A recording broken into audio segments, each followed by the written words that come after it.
Alright, hello. How is everybody doing today? I'm your host, Josh. Wait a minute. I'm not Josh, but it is Friday. Josh is out of town, so I'm going to be taking his stream again this week. I will be your host, Richie T, also known as Richard T. And how is everybody doing today? I'm doing pretty well, Gonna stream some Magic for you guys and go probably get some lunch with some friends. And then probably go play F&M at Pando. What about you guys? What do you guys got going on for Friday? I have some Grixis Whurza, as I like to call the deck. And it's a pretty not War of the Spark. It's a pretty Modern Horizons influenced deck that I'm pretty excited to play, as I think it's going to be a very powerful option moving on in Modern. So let's start with the land base. We have a Dark Slick Shore and a Spire Bluff Canal for some fast mana. Fetch lands in Scalding Tarn, 2 Polluted Delta, 2 Prismatic Vista. Because this deck does play a lot of basics for cards we'll see in a little bit. A Steam Vents and a Watery Grave, so we can have our mana better. But then the rest of the lands are all basics. We have 5 snow-covered islands, a snow-covered swamp, and a snow-covered mountain. And then we also have an Inventor's Fair for being able to tutor up an artifact when we need it. Now, the reason why we're playing so many basics is we have a lot of Snow Matters cards, which I'll get to as I go on through the deck tag. Next, we're going to move on to the things that make this deck pretty consistent. We have 4 Mishra's Baubles, which are cheap artifacts that let us draw cards. 4 Mox Opal, because let's be honest, if you're playing a broken artifact deck, you probably should have Mox Opal in it. 2 Welding Jars to be able to protect our stuff. 2 Ichor Wellsprings to loop with Goblin Engineer, which I'll get to in a minute. And then our first Snow Matters card, which is Arkham's Astrolabe. So I refer to this card as the Snow Globe. You pay 1 snow mana into it, and when it enters the battlefield, you draw a card, and then you can pay 1 mana, tap it, and add 1 mana of any color. So it's a nice little source of mana fixing. It's an extra snow permanent for some sideboard cards, and it's also just a cheap cantrip. The other thing that makes our deck consistent is our tutor package. So we have our tutors. So we have 4 Whir of Invention, which is just like the Court of Calling for artifacts. And then we have 3 Goblin Engineer, which is really interesting in this deck, because all the cards we really want to get with it cost 3 or less. But also, as I was mentioning with Ichor Wellspring, the reason why I'm playing this over something like Mind Stone is with 2 Ichor Wellsprings and a Goblin Engineer, you're actually drawing 2 cards off each interaction, which essentially means I'm drawing 3 cards a turn, which I think is going to be very powerful. Next up, we have a small tutor package for our Whurza and Goblin Engineers. We have a Nile Spellbomb and a Tormod's Crypt for graveyard decks. We have a Pithing Needle for stopping all those troublesome permanents. A Pyrite Spellbomb for a shock and also just a loot. And then an Ensnaring Bridge to try to slow the game down to our level. Now, these next cards we're going to talk about are the way we're going to win the game. First off, with the new Modern Horizons All-Star, Urza Lord High Artificier. Broken in Commander, super powerful in Modern. This card was a slam dunk print in my opinion. So this card is so powerful because it turns all of our artifacts into mana, which makes them free or even net us mana. On top of that, he has an extra ability where first we get a construct which can kill our opponent really quickly. But he also makes it to where for 5 mana, we can do a little Mind's Desire, which is where we shuffle our library, exile the top card, and we can cast it until end of turn without paying mana. Now, that on its own isn't going to win the game, but with our other win cons, Urza can get out of hand pretty quick. We have 2 Psymaster Thopterists, because we are a lot of artifacts in this deck, and we'll make a bunch of 1/1s, and they can draw us extra cards. As well with Urza, a lot of the times, just casting an artifact means that we get to draw a card by sacking it in the Thopter. And then next, we have Thopter Foundry Sword of the Meat combo in this deck. Now, this combo is pretty good, but it's kind of slow on its own. But with Urza, Thopter Foundry Sword of the Meek is actually infinite life, infinite Thopters, and infinite blue mana, which is pretty relevant with Urza's 5 mana ability. Now, our last win con is a Spine of Isha. And so what this card does is when it enters the battlefield, it destroys a permanent. You guys might remember this card from KCI. Well, when we have infinite mana, infinite life, and infinite Thopters with Urza, we can use Urza's ability until we hit the Spine. Then, we can use our infinite mana to sack the Spine to Thopter Foundry, getting the Spine back, and we'll eventually just loop the spine to destroy all of our opponent's permanents. That way they have no way to win. Now, this deck is going to be kind of challenging to play on Moto, and I was willing to accept that. I just really want to try this deck, so even if we time out, it's just going to be really fun to see what this deck can do. Now let's move on to the sideboard. We have some extra removal spells and a Galvanic Blast, 2 Battle at the Bridge to try to help gain some life against the aggro decks, a 1-off Wear Tear where we can't cast the Tear side, but we do have the Snow Globes and the Opals to try to help make white mana for if we ever have to get rid of an enchantment. And then another new card, which is Dead of Winter. I'm on 3 of this card. A lot of lists are only on 1, but Ray Perez is the person who I know that was playing this deck, like, really early. He's always been on 3 in his sideboard, and I kind of agree with it. I think having a sweeper effect is very nice, especially for its cheap mana cost. And we already play a lot of Snowlands to try to fuel the Astrolabe, so this is kind of like a free extra board wipe that I think can do a lot of work. Next, we have a little bit extra disruption and a Damping Sphere, which is basically just a disruptible tutoring target. You know, it stops Tron, stops Amulet, stops all those degenerate combo decks. We have 2 Thoughtseizes for being able to deal with just anything where we need to take something out of their hand. Control, combo. And then we have some heavy hitters here. 1 second. So for our heavy hitters, we have 2 Blood Moons for against the big mana decks. A Get It Per Aether Grid as a way to win through Stony Silence, and also just ping off a bunch of small creatures. And then 2 Tezzeret Agent of Bolas as a secondary win condition that can also just kill our opponent relatively fast with its -1 or its -4. So, that's the deck. I'm excited to hop into a league with it. But, beforehand, let's hop over to our sponsor, as always, momsbasementgames.tcgplayerpro.com. This is the best one-stop shop for anything Magic-related you could need. Do you need some snow-covered mountains for your Scred decks? Maybe some Plague Engineers for your Jund deck? Some Ice Fang Codals if you like mid-range? Or Hogak if you really want to try to make a banned deck not banned? Check out Mom's Basement Games for everything. Now, all of you guys watching on YouTube in the future, check in that description box down there below for everything I'm going to be talking about. As well as, try to tune into our Twitch sometimes. We would super appreciate that. Everyone watching on YouTube in the future and on Twitch right now, make sure to give us a like on Facebook, follow us on Twitter at MomsBasementMTG, and everyone on Twitch, please try to tune into our YouTube at some point for the best standard, modern, legacy, vintage, pauper, and commander content. On top of that, I would super appreciate it if you gave me a follow on Twitter.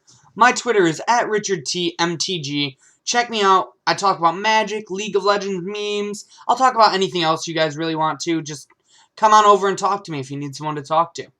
If you're looking for a little extra social media, you can find Mom's Basement Games on Instagram at Mom's Basement Games. And you can also find me on Instagram at RichieT2196. Alright, but I think that's been enough spieling and talking about social media. How about we get to some Magic, you know, the point that most of us are here for. Let's try some Urza.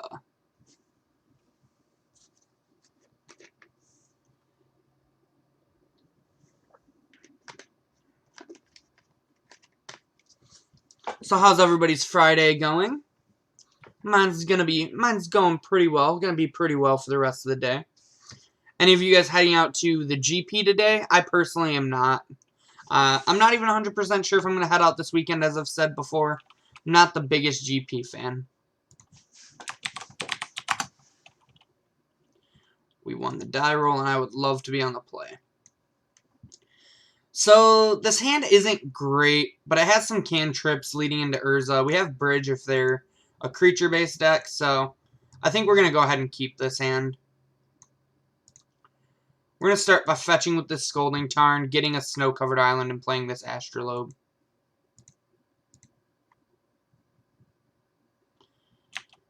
Alright, so we draw our card, and we pass the turn back. The Mox Opal's a pretty good draw, because that means we can start getting Urza online here. Uh-oh. So that is the downside of not playing the Mox Opal, but I figured it'd be safe in our hand, too. Our opponent takes our Ensnaring Bridge. Interesting. Alright, that's a pretty decent draw. So here we're just going to kind of draw a bunch of cards. What do we fetch here? So, importantly, we don't have any black in the main deck. And we also don't have any other Snow Matters cards besides for the baubles. So, I think we're just going to fetch up the Steam Vents. Take 2 for it. Play this Lobe off the Snow Mana.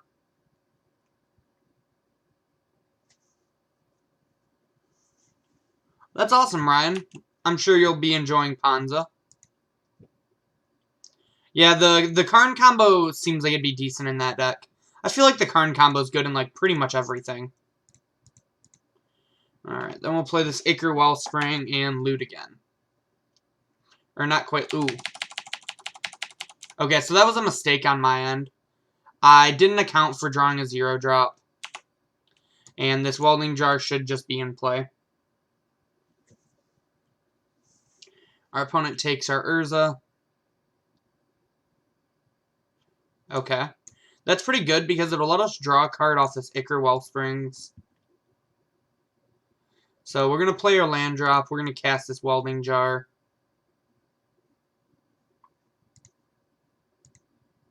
We'll then play the Nile Spellbomb. And go ahead and play Thopter Foundry. So now our whole hand's on the table. We have 2 different ways to draw cards. And we can also just start making a Thopter army.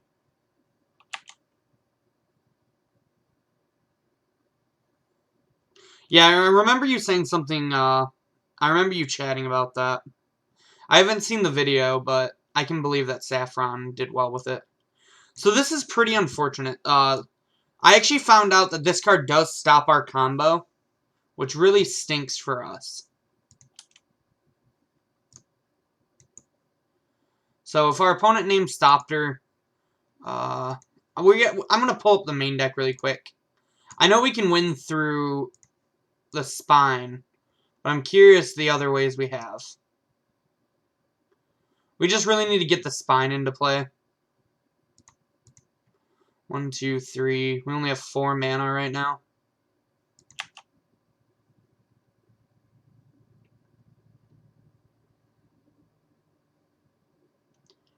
So we're at our end step. I don't really want to cycle this Bauble yet, or this Spellbomb yet.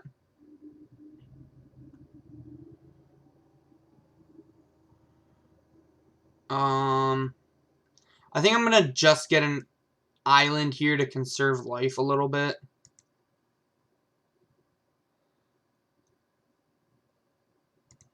And then we're going to just sack this Ichor Wellspring to make a 1/1 and gain a life. Because we also draw a card. Okay. Well, that was what we were hoping for, so. Now we can just start spinning the wheel. We also have a really big beater. 1, 2, 3, 4, 5.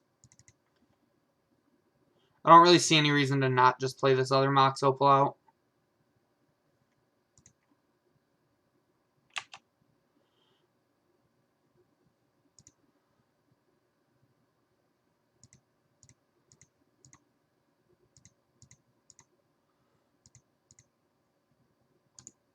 Can I undo all of that, actually? I can. Awesome. So I'm actually going to hold off on that. I was thinking I wanted to do it on my turn in case I hit anything that I wanted to play at sorcery speed. But I think I want to hold off in case I want to regenerate anything. The Darkest of Confidants from our opponent. Followed by the Lurgoyf.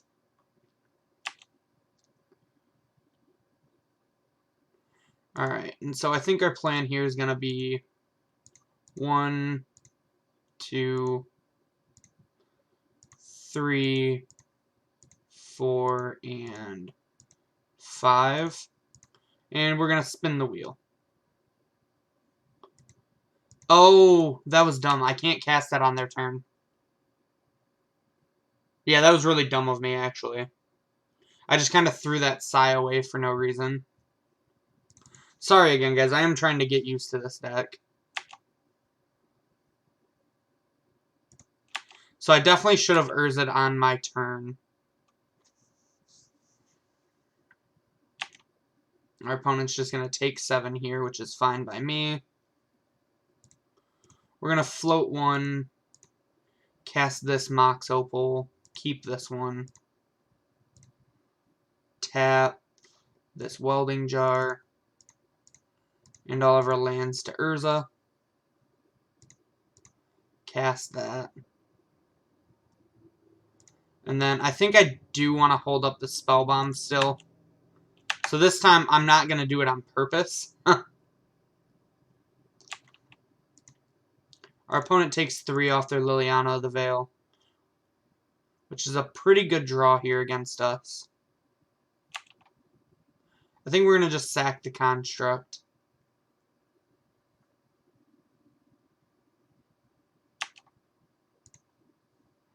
Urza definitely has a higher power level here.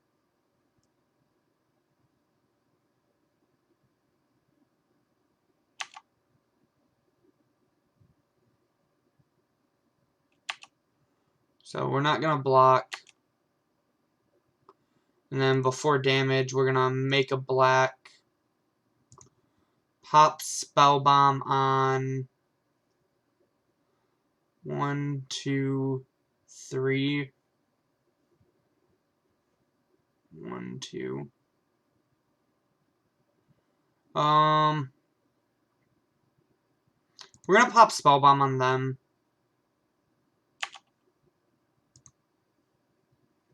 Okay, so we drew another Urza. So we take an extra point of damage here, but we get to leave our graveyard, which I think matters a lot. We're going to go ahead and look at the top of their card. It's a Bloodbraid Elf.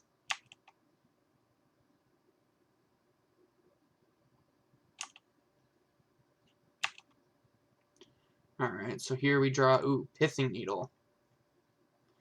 Not a bad one. So we're going to play our land, cast this Needle.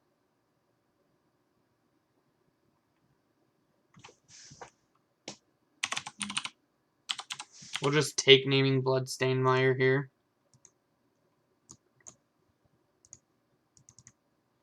Then we're going to go ahead and cast this Urza to get a big body.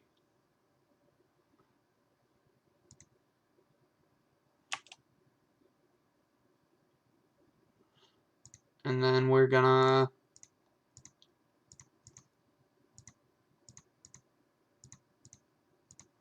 Yeah, this deck is definitely not a Moto deck, that's for sure. Darn. Unfortunately, we hit a land, but that's fine.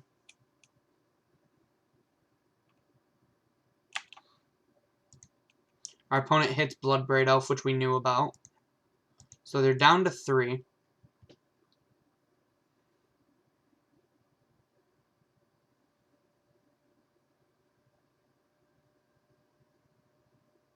Here comes the Bloodbraid Elf, I assume. They hit a Tarmogoyf.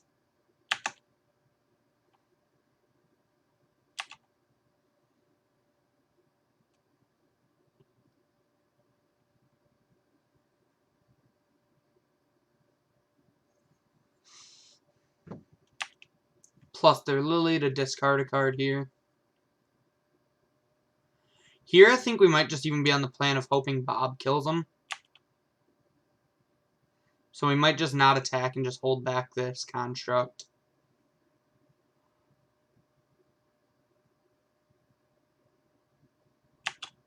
Yeah, I'm going to just take 2 here.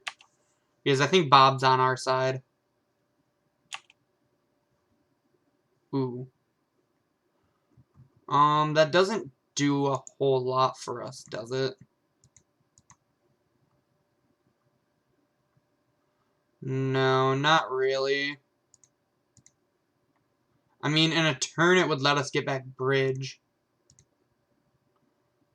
So actually, yeah.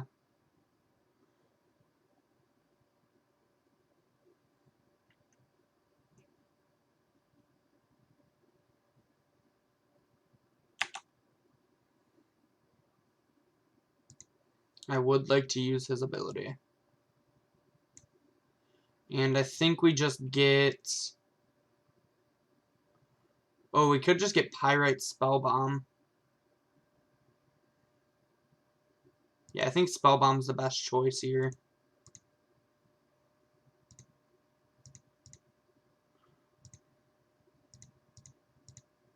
Then we're going to spin Urza.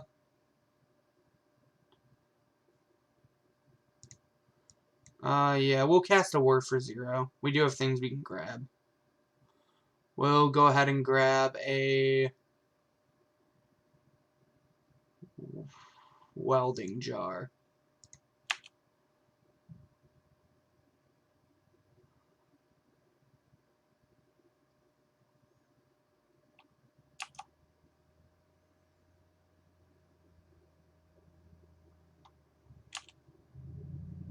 Our opponent takes 1 off the Nile Spellbomb. That's pretty unfortunate for them to find there. That Spellbomb, oh, the Bolt too.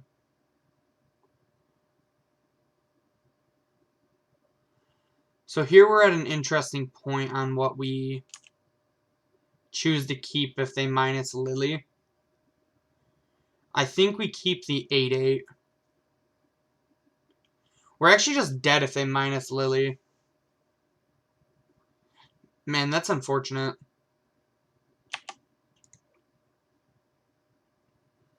Yeah, we needed them to just take more damage off Bob, I think. The fact that they had the Plague Engineer against us was really unfortunate. Oh, we're not dead, actually. And we could have been in a way better spot if I would have thought about it. I could have just gained a bunch more life.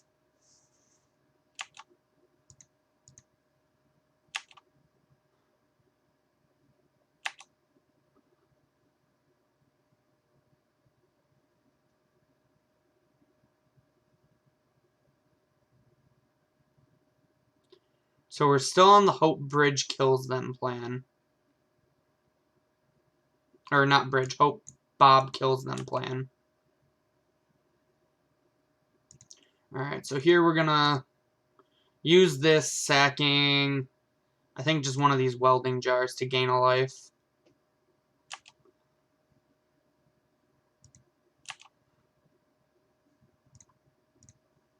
We're gonna cast this Bauble, which we can use to sack if we need to.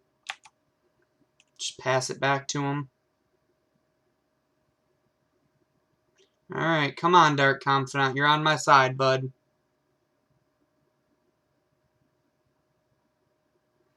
Hey, True Karn Father, how's it going?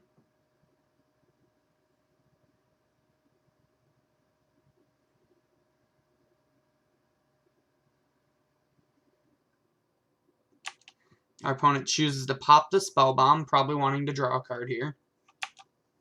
Yep, they get rid of our graveyard, which is fine.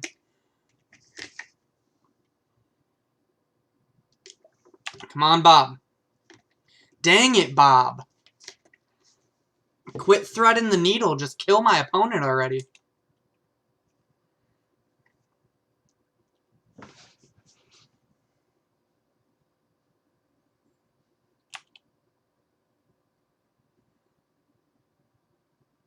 I will gladly take 2. If you would like to minus your Ren and 6 on your Bob, go ahead. Oh, man, that's so unfortunate.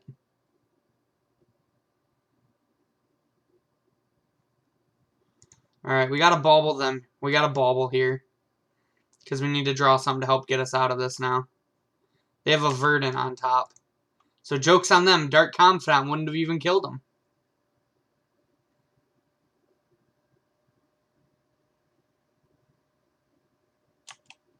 Now they're going to level up the Hex Drinker a couple times. Let's see, we block.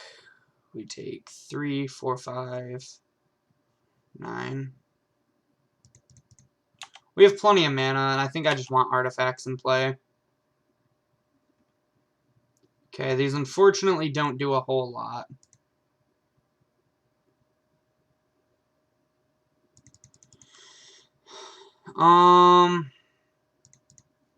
I I guess we just sack or play the sword so we can sack it.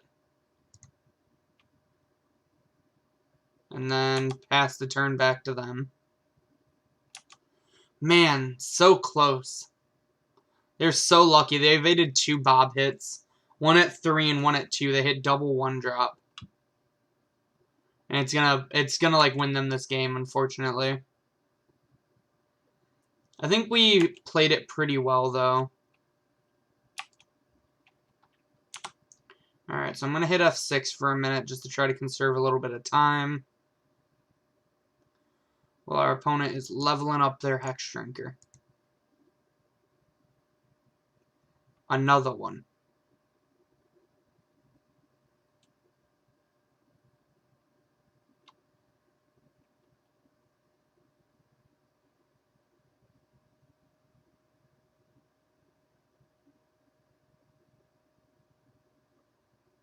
So if I block here,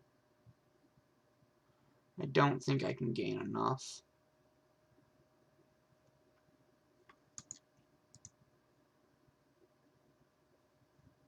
Yeah, I don't really know what we're trying to draw for at this point.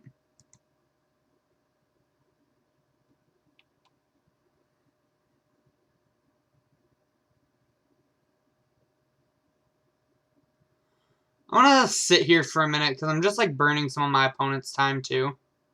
So I'm getting time a lot closer.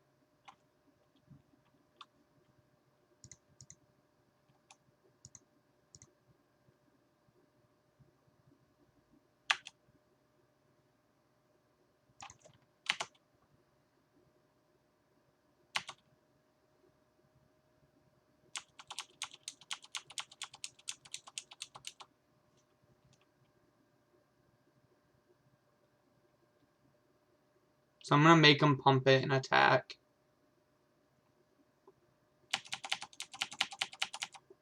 And then I'm going to just concede. Alright, so we evened the clock out pretty well going into game 2. Alright, how do we want to sideboard against Jund? I normally don't like the removal, but seeing the Plague Engineer makes me think we want it. I think Aether Grid and Wear Tear aren't needed. I don't like Thoughtseize here. I don't like Damping Sphere.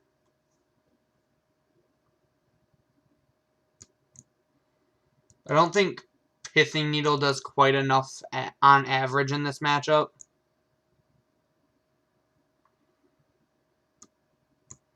Spellbomb kills the Engineer. I don't think we really want Tormod's Crypt. What do you guys think the other 8 cards we take out are? I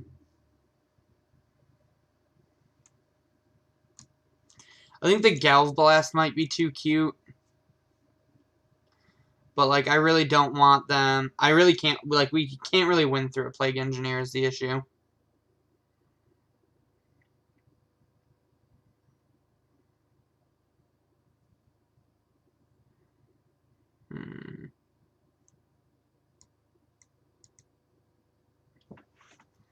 Maybe the Blood Moons are too cute for this matchup.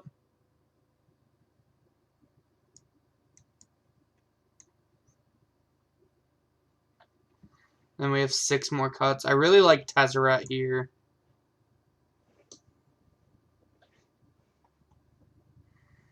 I like all of our tutors. Maybe Engineer's not that great because it does just die.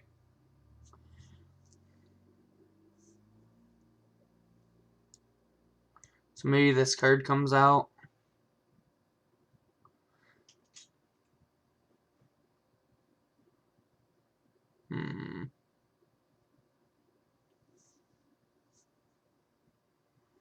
And what do you guys think for the last 3 cuts?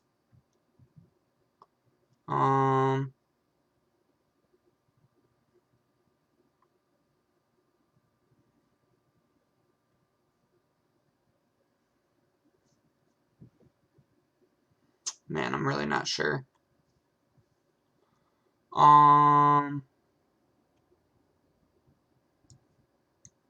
think we're just going to trim some.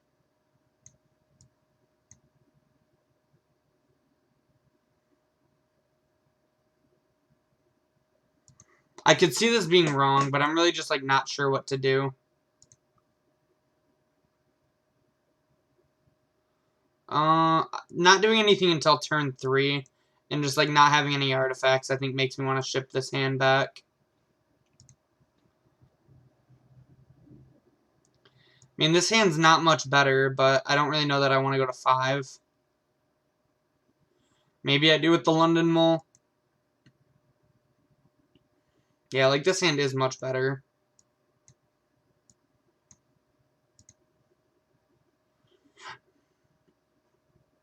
We can put this Battle at the Bridge and this Spire Bluff Canal at the bottom.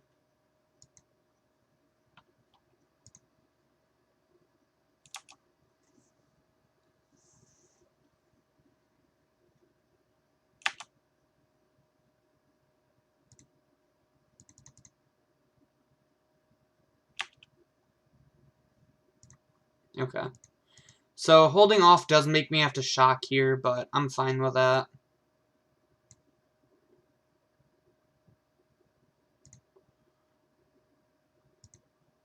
Because we unfortunately can't get a Snowland off this Scalding turn.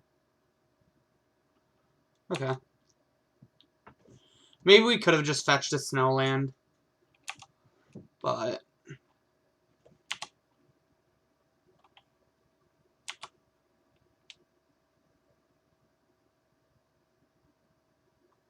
oof.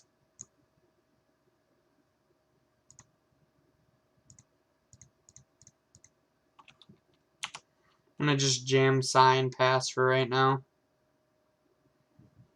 It's the card that costs the most mana that we want to play.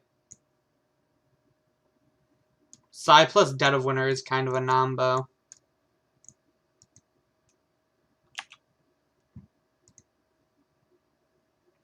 Sure, I'm A-okay with this.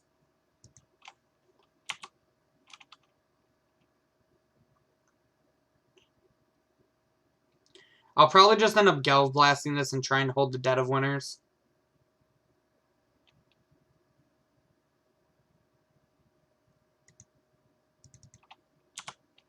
Yet another land, they say.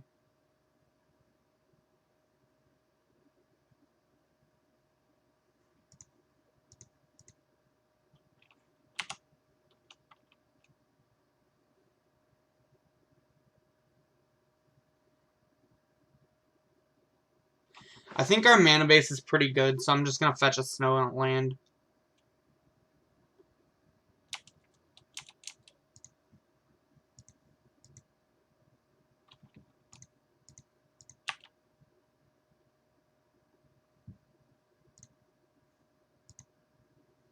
Okay, maybe not, because they're just going to try to keep us off colors at this point.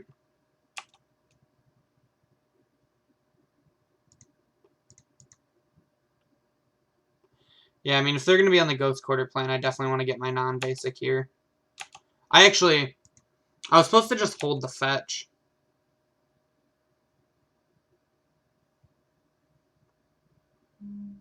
Hey, what's up, Magic Jinkster? Yeah, this deck is really sweet.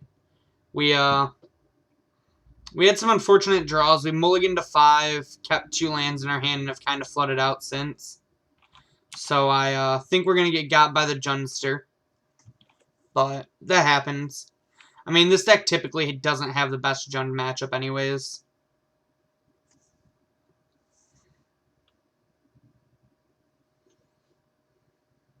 Yeah, like, I think we could have won game 1 pretty easily, but they had main deck Plague Engineer.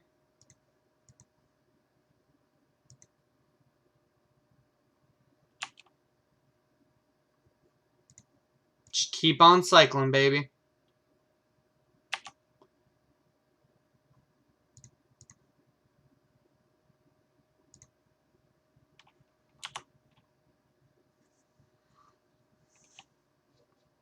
I'm not super worried about taking a hit for 3. That's the reason I didn't Dead of Winter.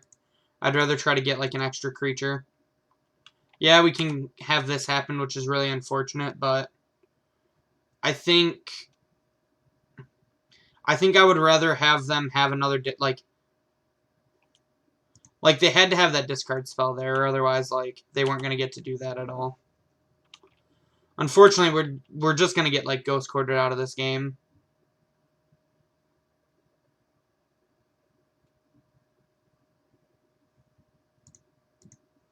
Yeah, we really needed a payoff, and we just didn't happen to draw it. Maybe we sideboarded out too many payoffs. I did side out one of each piece of the combo. But that was it. And our Goblin Engineers, so yeah, maybe.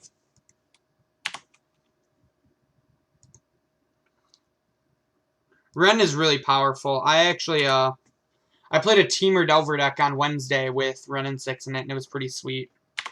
The deck unfortunately didn't quite pan out as well as I was hoping it would, but it was a lot of fun. Ren was super good in that deck. I mean, we still have another Dead of Winter we can draw to. But we just drew another land, unfortunately. So tough beats for us. Kind of flooded out there after mulling to 5.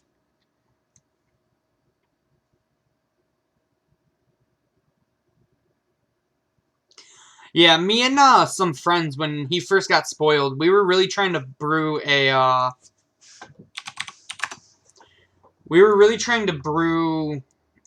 like, Jund Loam Smallpox deck. And it was definitely cool. Yeah, I mean, we have a tutor for a combo or just a value card if we need it. We're against Tron. Unfortunately, our Damping Spheres are in the sideboard. But we have Damping Spheres and Blood Moons in the side for this matchup. Use this as like a pseudo scry. We'll see a Tarn on top. So we're just going to go ahead and fetch after we use this other one on them. Just want to try to turn these into as... Oh, it's Eldrazi-tron. Interesting. And then, so we're going to fetch. So we're going to just use this Polluted Delta. And we already have our Snow card in hand that matters for the turn. So we're just going to get a Steam Vents and then pass and draw 2 fresh cards.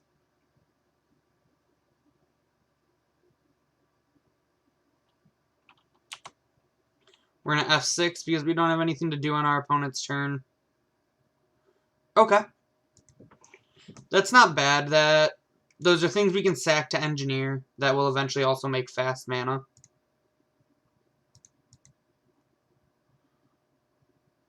We're going to just grab ourselves an island and play Goblin Engineer. Not 100% sure what we're getting here. Might just be like an Ensnaring Bridge.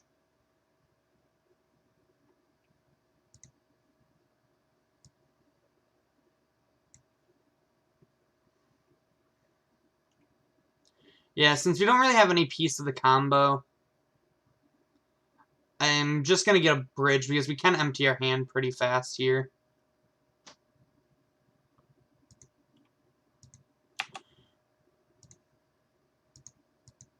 I'm not going to go ahead and play anything because next turn we're going to Scion everything. Okay, our opponent just had a Dismember, which is fine. We would have rather had a Sword in the yard, but yeah, I agree. I think Bridge is the correct choice there, though.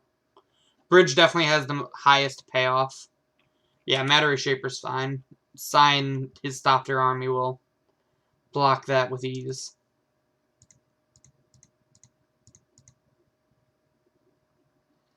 Really cool thing about Scion Mox Opal is it gets turned on pretty easily because of all the Thopters you make.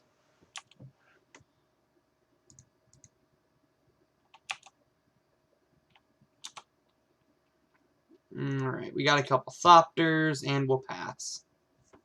Next turn, if we don't draw anything to do, we can just sack a couple artifacts and draw a card. This Tormod's Crypt doesn't really have much text in this matchup, so we can probably just sack a Thopter and a Tormod's Crypt after we block. Just going to block with Psy. I can't really imagine that they have anything. Yeah. Good bluff, though, opponent. Oh. Well.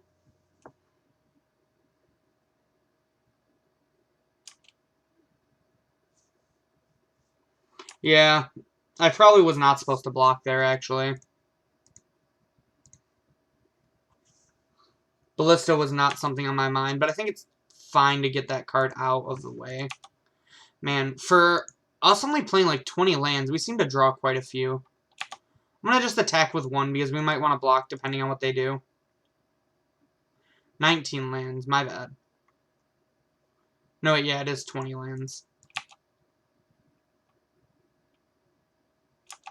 We'll just take 3 here.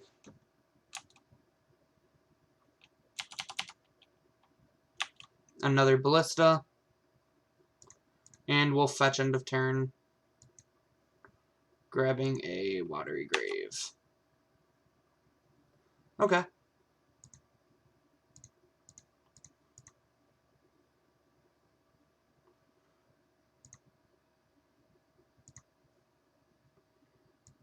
Here, I think we're going to just grab an Ichor Wellspring so we can start drawing cards. Once we get the bridge into play. Because we do eventually need to win the game after we put bridge into play.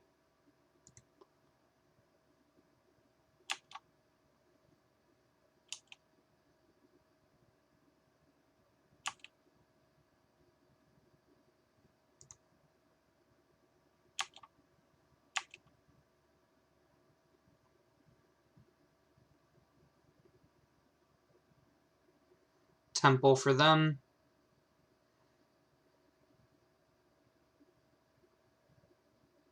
They're probably thinking about just pumping up the Ballista and killing the Engineer.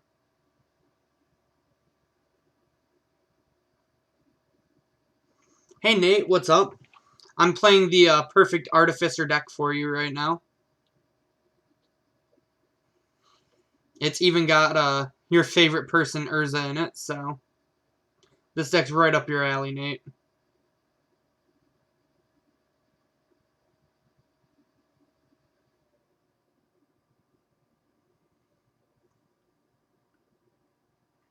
Our opponent's probably in the tank about if they'd rather play something out or if they just want to kill our Engineer here. Yeah, they decide that they just can't let us have bridge into play, which is fair.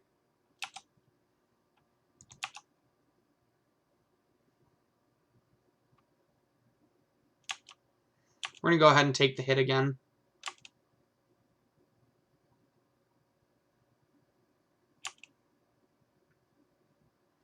That's fair. Karn is pretty great, so. Ooh, okay. So what does that do for us?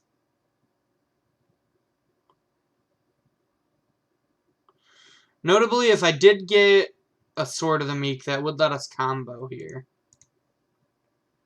2, 3, 4, 5, 6.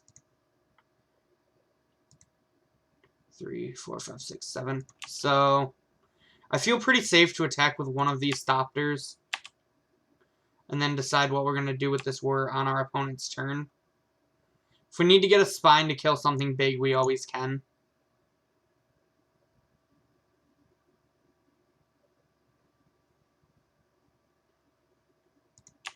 Yep.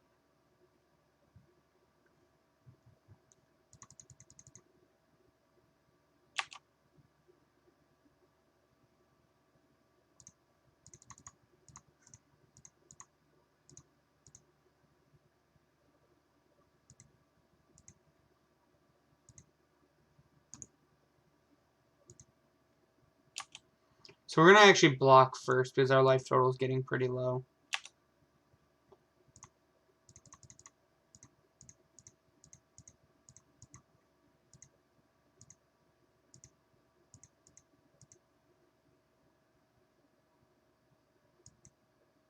A1.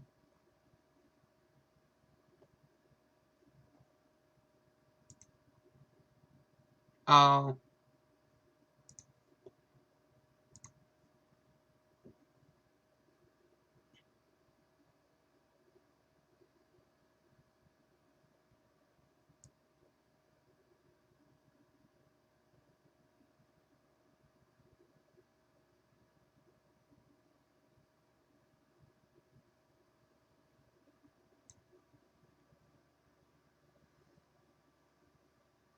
Wait.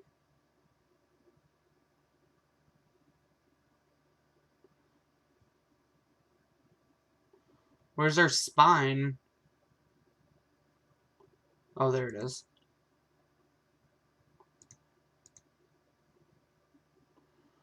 We're going to go ahead and blow up a Reality Smasher.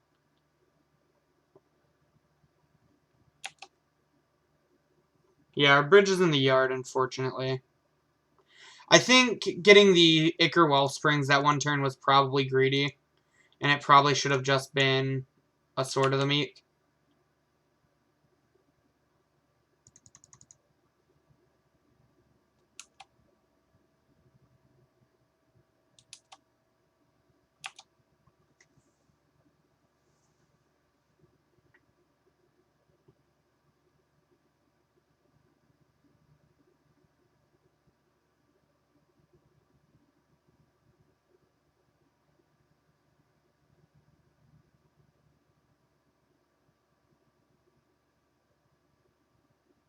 Yep. I was just thinking that it'd be harder to draw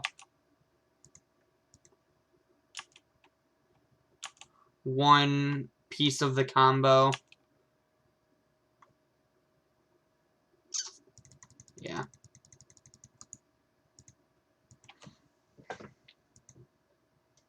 Okay.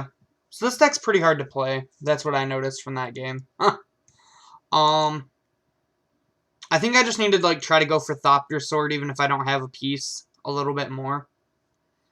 I think is what that game taught me. Moving on to sideboarding. I don't like Aether Grid. I like Wear Tear because they're an ensnaring bridge deck typically. I knew the spine was in there. I just thought like maybe it screwed up and didn't cast it for enough. I don't really like Thoughtseize or Galv Blast.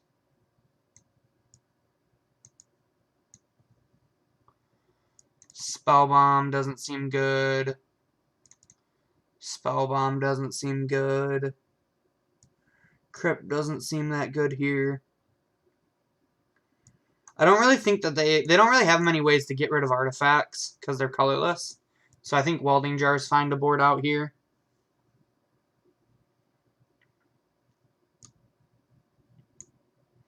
I really like the Engineer.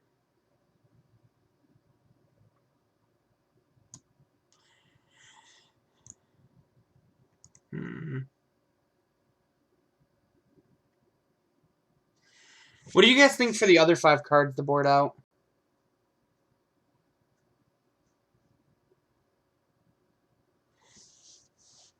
Yeah, I agree. We kind of want as little 1-drops as possible. I'm not really sure we can board out...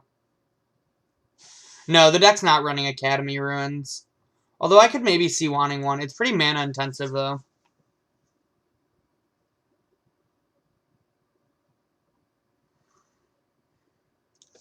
What are the other cards you think we take out? I'm kind of thinking maybe we don't want the Pithing Needle. Yeah, I don't have a shortage of mana when I play this deck.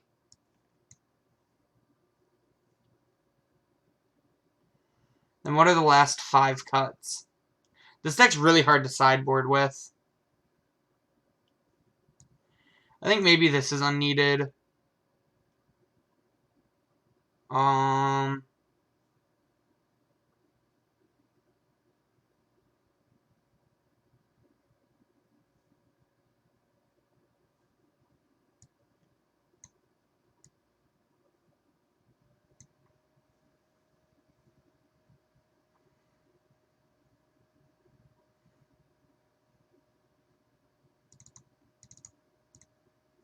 I kind of just panicked and pushed some cards there.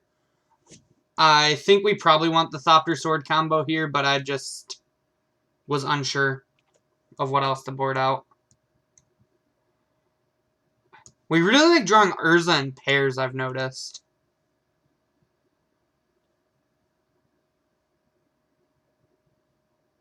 Hey, what up, Caleb? What do you guys think of this hand? Do you think we keep this hand, or do you think it's too risky?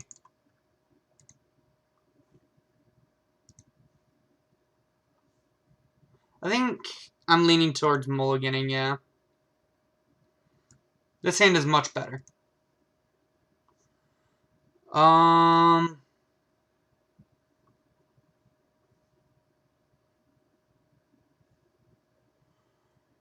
think with this hand, we're putting Tezzeret on bottom. Do you agree Tezzeret's probably the weakest card in this hand?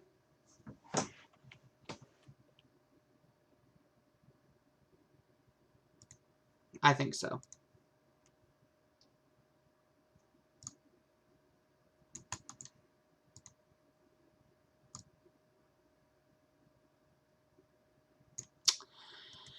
Hello, darkness, my old friend.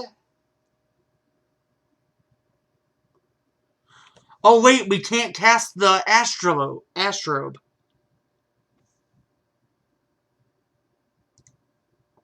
Wow, this hand is a lot worse than I thought it was.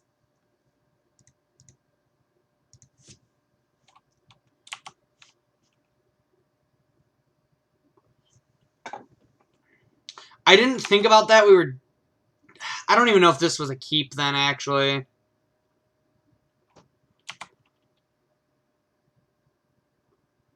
Alright. Luckily, we drew that. Unfortunately, we did sack, but we had to hit, apparently. Get a mountain here. Well, bing bop.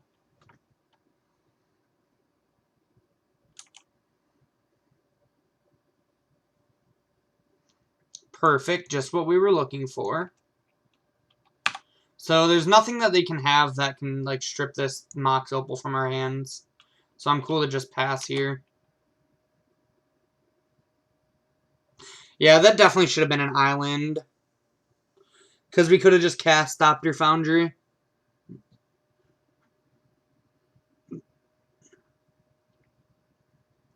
I'm also, like, I just sideboarded horribly for this matchup, and I know it. I just, like, I don't really know how to sideboard with this deck, so I kind of just panicked. Alright, so we're going to play Sword.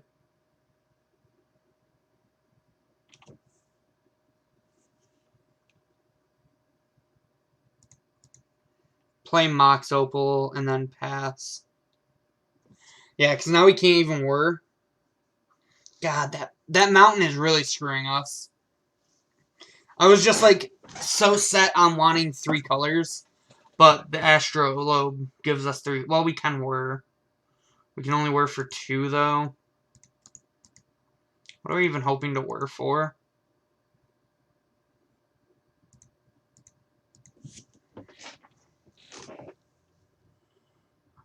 We probably just, like, need to whir for a bridge early.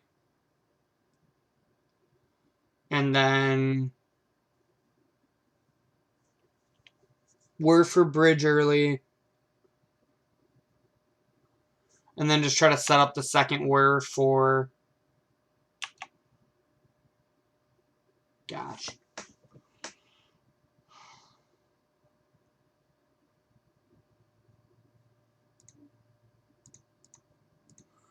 I mean, I'm going to just play this Thopter Foundry out, I guess.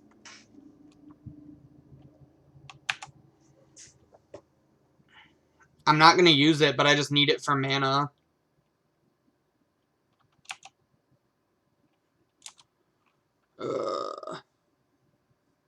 This has always been the problem with these style of decks, in my opinion.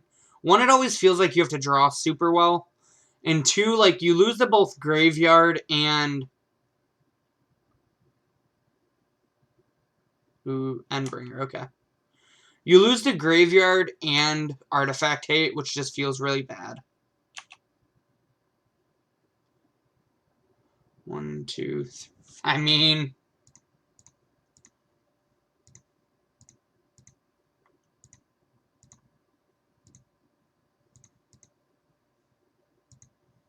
That's a play.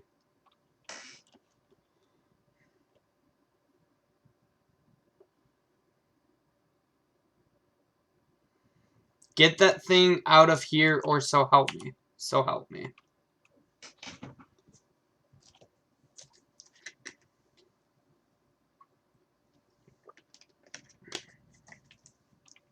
So yeah, like these decks always have a super high power level, but they're always held down by the fact that Graveyard Hate and Artifact Hate are both super awkward against them. This a little less because Urza kind of helps bridge that. Which pair would you like to break up, opponent? My guess is probably the Whir of Invention pair. But, yeah, that's just my 2 cents on these style of archetypes. They choose to take the Urza. Interesting. I guess Urza is the one that does the most when we hit a land drop.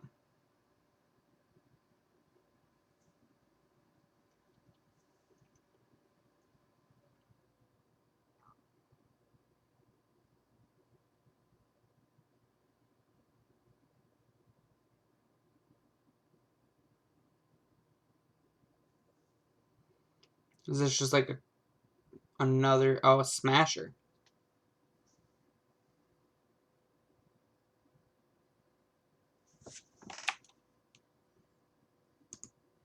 I mean, I don't think Damping Sphere would have really done anything here. Like, I'd rather Whir for something that, like, does more. Like, here we get to Whir for Bridge now. Like, my thing with Damping Sphere is it's not like traditional Tron where their colors matter somewhat. Like, they have plenty of ways to win without Tron.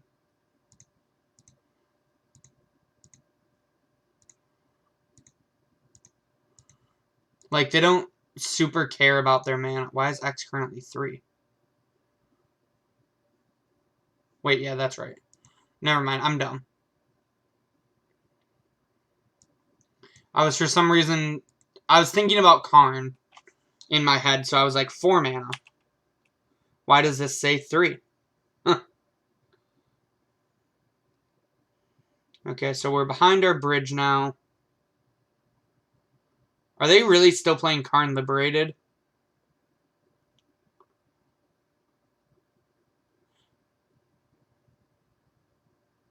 Oh no, just a big ballista.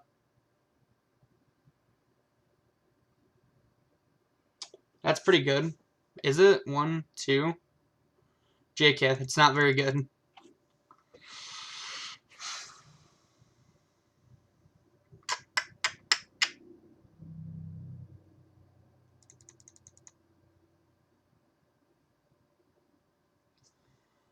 I guess our line is just pass.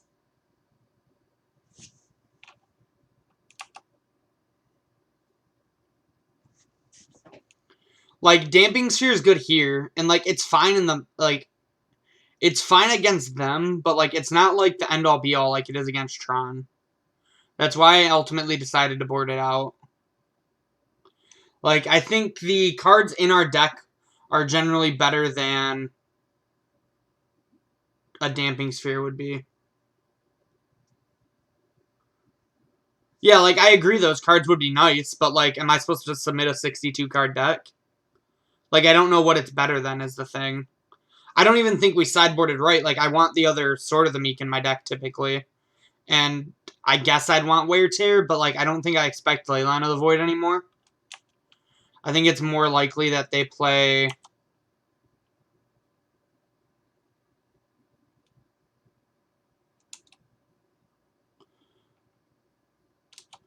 Yeah, I mean, like, this is fine. I think it's more likely that, now that Hogak's gone, that they go back to... what do you call it? Surgical Extraction.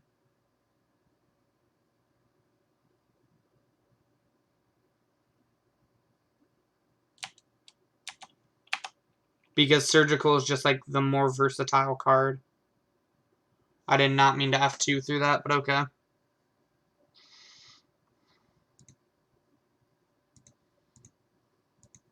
I meant to use Mishra's Ball Wall there at our opponent's end step, but I hit the F2 button.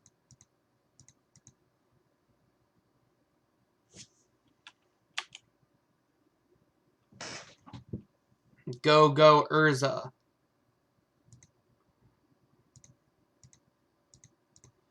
2, 3, 4 and 5. Activate Urza.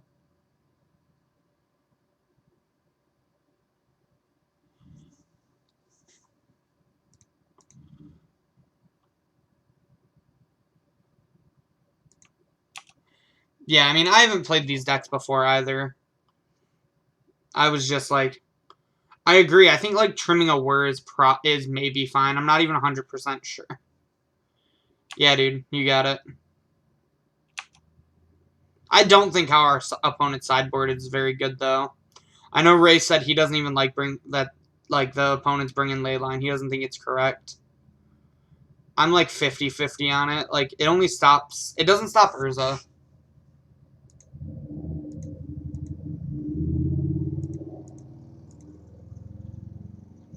Like if we didn't brick on lands like every turn, I think just like hard casting an Urza earlier would have been great.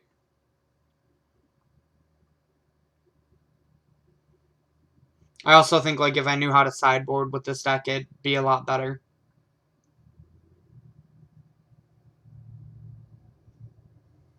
Like this definitely just isn't a deck that you can play. That's what I found out.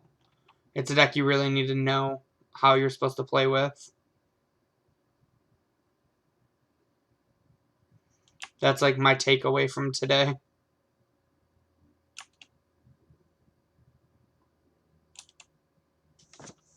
Block.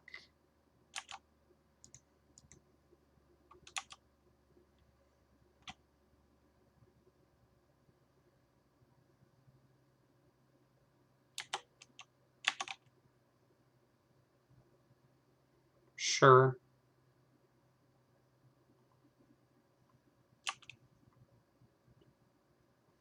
You sure got me, opponent.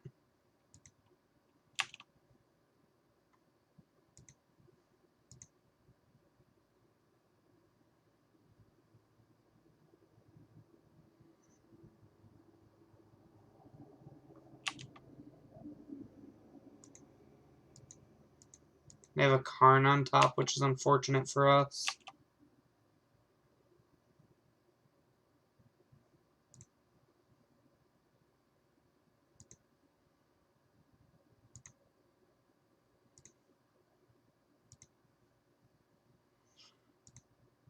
One,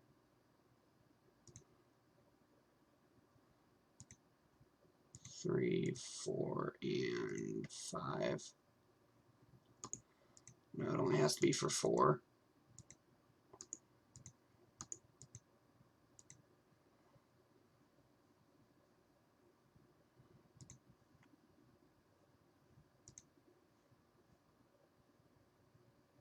Oh my gosh, why are these cards so hard to cast? Okay. We did it.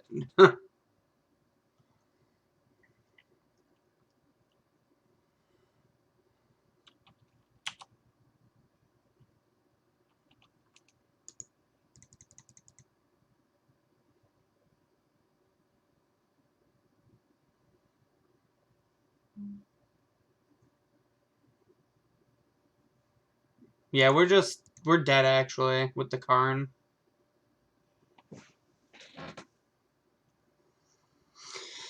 Yeah, like I don't think we sideboarded or probably played optimally. These decks are generally very difficult to pilot. I also think like fetching the mountain really hurt us. And I think I probably just like made other mistakes throughout playing. I wanted to try these decks and see how they felt, but they're definitely like very difficult.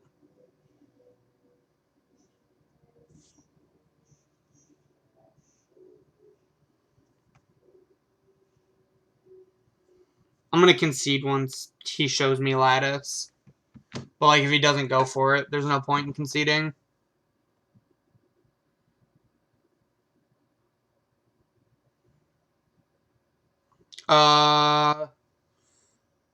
I'd check with the people at Pandemonium, but I believe Modern starts at 7.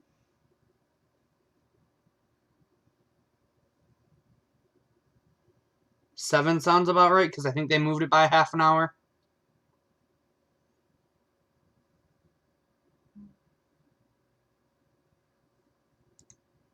I mean, okay.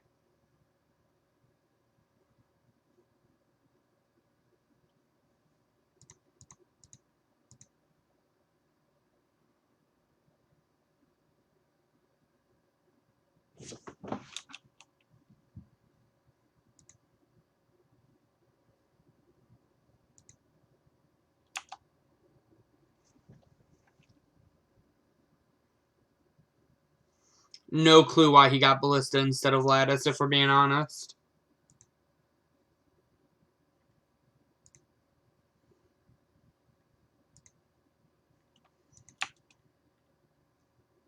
Like, we're dead, but he could have definitely just, like, won the game. Alright, so we're 0-2, but again, I don't really think I'm playing this deck optimally. And I don't really know how to sideboard with this deck properly.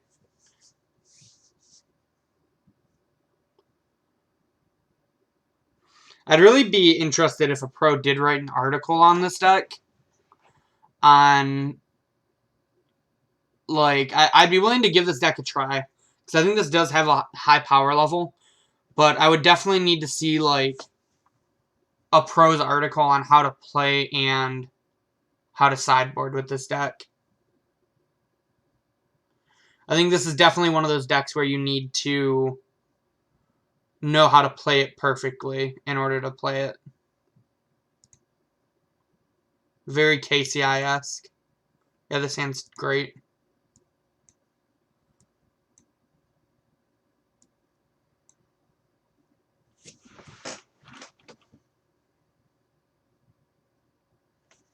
So how's everyone doing today? What's everyone's plans for today? After this, I'm probably going to go get some lunch with some friends, and then probably go to F&M at Panda later. What about all of you guys? Got any hip-hopping Friday plans?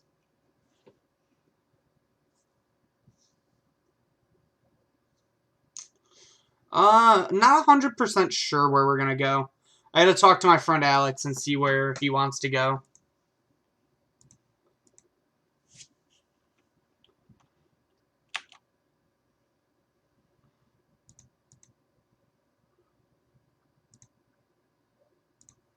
Alright, since we have the welding jar, we're just going to play everything out.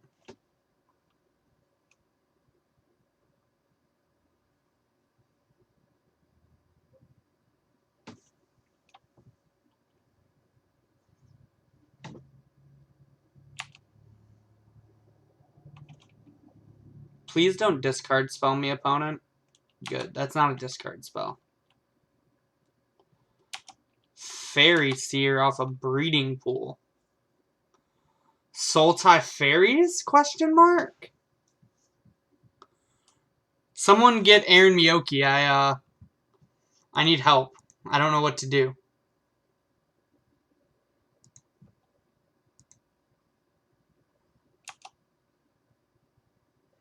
So we're just going to bauble us at the end of his second main phase. I wonder what the green's for in this deck.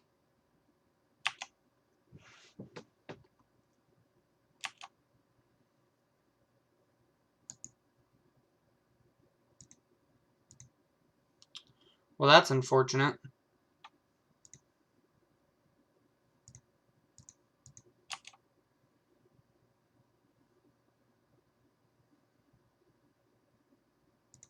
I really wanted that, opponent. Ichor Wellsprings.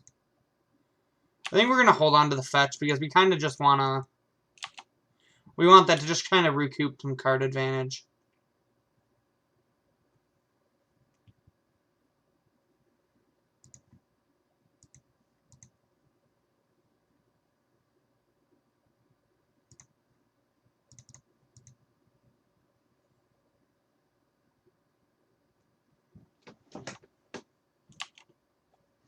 Really intrigued by what the green's for in our opponent's deck. Maybe Ice Fang Cuddle? That's a possibility.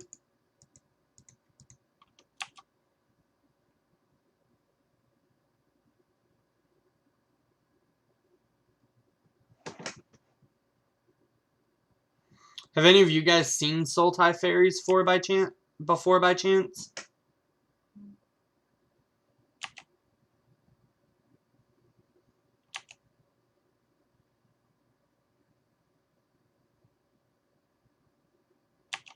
Nice Thoughtseize, opponent.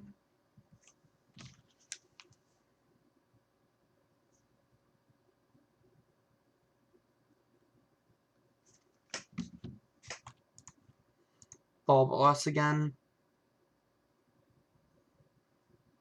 War of Invention. We're definitely in to draw that one.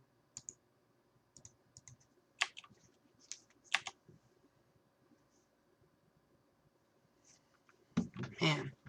A lot of lands, too.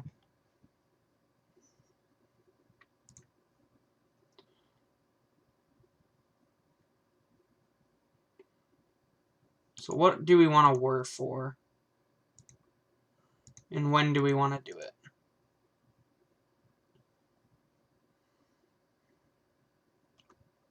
I think we might just be whirring for a part of the combo. I think we'll probably just do it at our opponent's end step.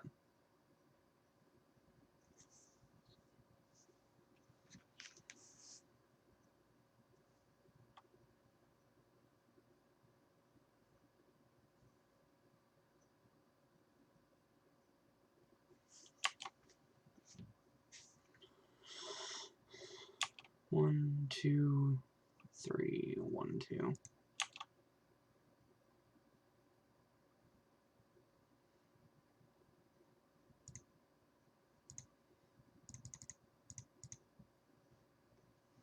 Alright, so we're going to fetch another island here.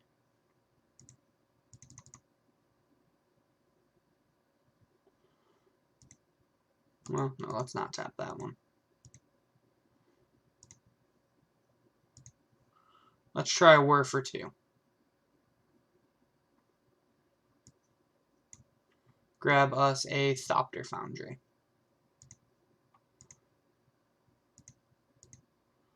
Then we'll fetch end of turn.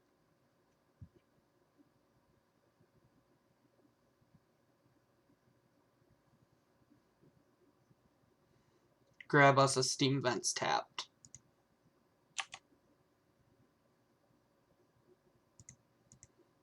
It's not awful.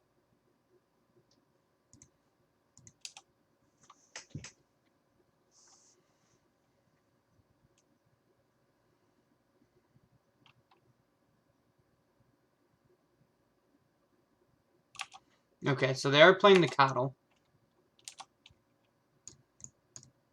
It's a snake!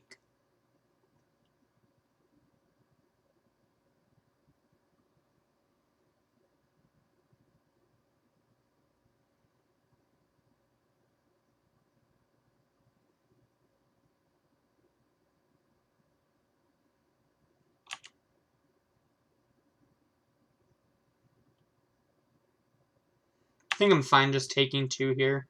I'd rather have my artifacts in play.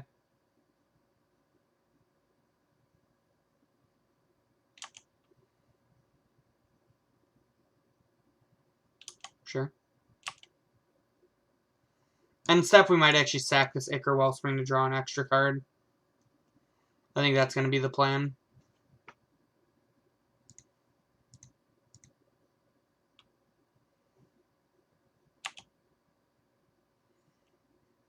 We are really good at drawing lands in this deck.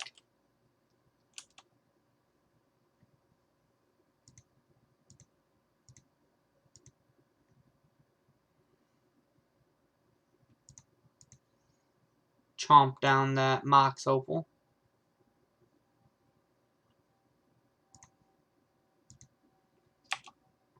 And we'll pass it back to our opponent.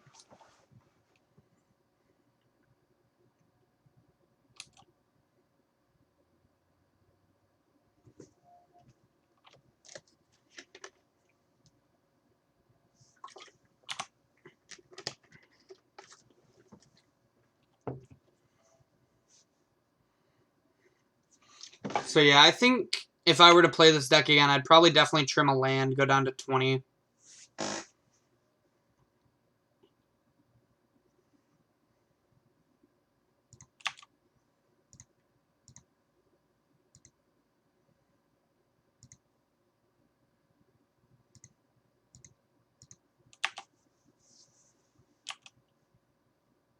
Just block like this, conserve life as much as possible. Scary thing is now they have Cryptic Command up.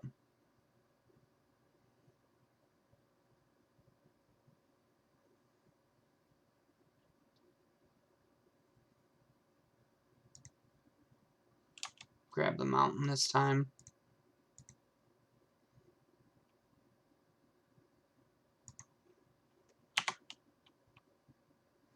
If only we could sack any permanent to this, I'd definitely be sacking some lands. I think we're going to sack probably the Mox Opal.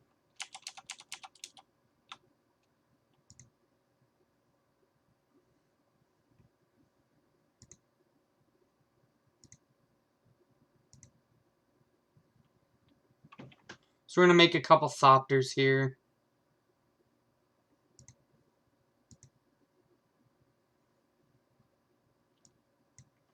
I don't really see the Tormod's Crypt mattering in this matchup.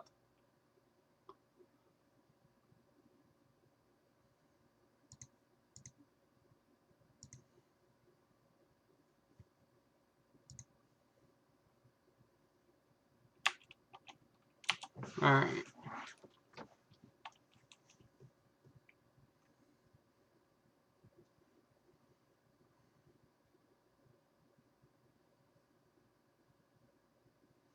Push a Thopter. So they are empty-handed. We are in a top deck battle.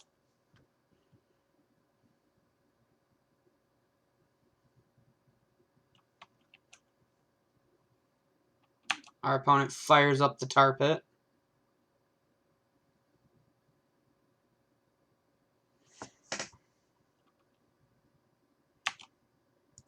We're just going to chump the Tarmogoyf. I think that's what saves us the most life in the long run. Okay, that's a redraw.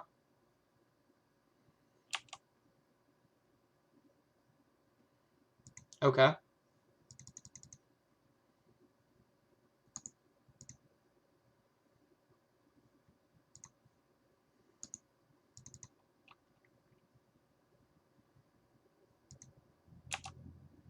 So we're just going to pass, block, and then go get a bridge at the end of our opponent's turn.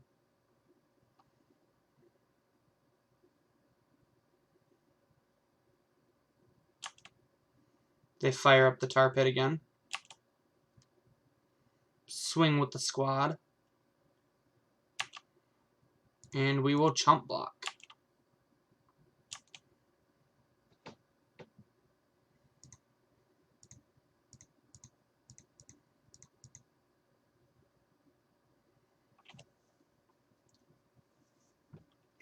Reason why we're grabbing bridge here is they only have 2 cards in hand. And I think it's the card that can start buying us the most time.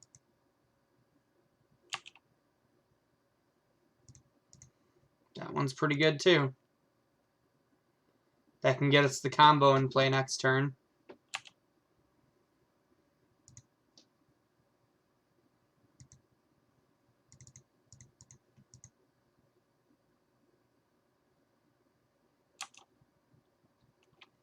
Alright, go ahead, opponent.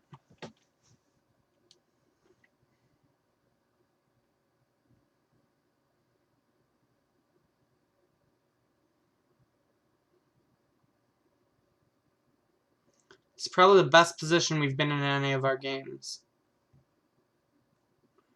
Alright. Oh, wow. Our opponent just conceded the whole match. Alright. Well, we're 1-2.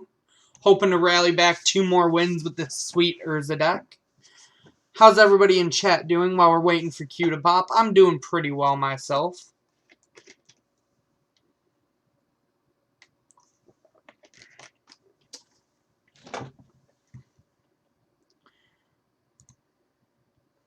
So while I'm thinking about it, Our theme for this next coming up month is going to be Super Friends, and we will be giving away a box of Guilds of Ravnica. The way you can get entered into the giveaways is by one. Yeah, this hand's a little clunky, but I think it's fine to keep. I'm not one to mulligan a hand like this. You can follow our Twitch channel, which anybody who follows us gets an entry.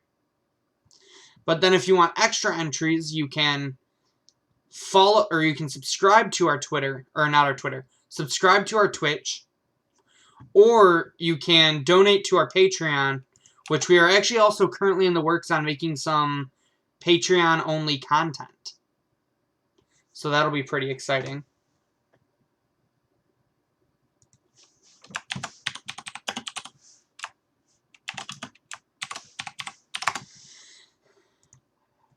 Escape said, hello to all my viewers and my mother as well, since we are Mom's Basement. Not quite sure what we're facing. Seems interesting. Might be Tooth and Nail, is my first guess. Maybe like a green-red elves. I'm going to hold on to this fetch. I should have just probably played the Steam Vents. But it's all good in the hood, as they might say. Okay. So we play that. That's 1, that's 2, that's 3, that's 4. We can Urza next turn.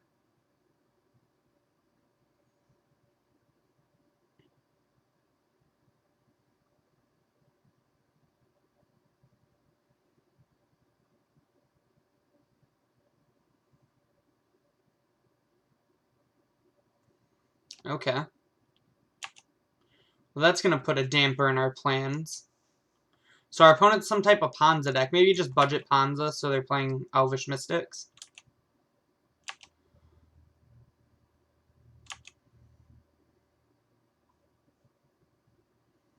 Hmm.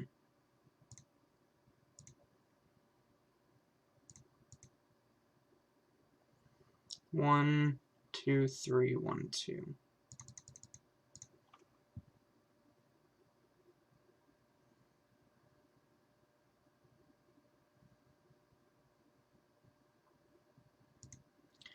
So I think the play here is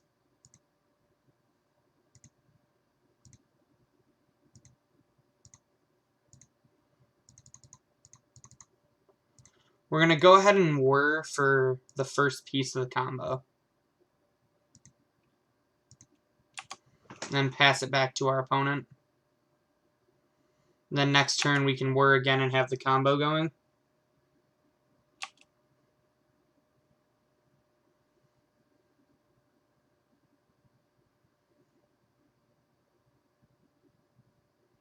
What you got for 5, opponent?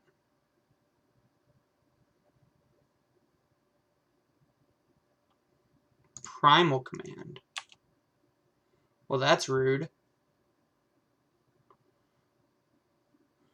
Still fine. Oh. So that's what our opponent's doing.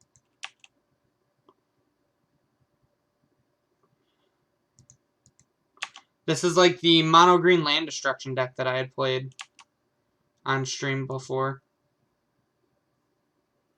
1, 2, 3. So we're going to just go ahead and pass. Set up to put the combo into play.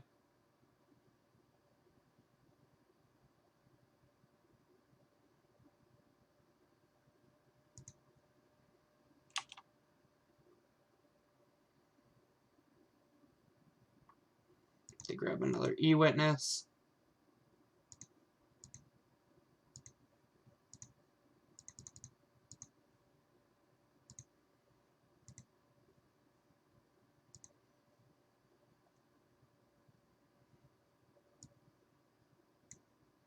We're going to ward for 2 and grab a Sword of the Meek.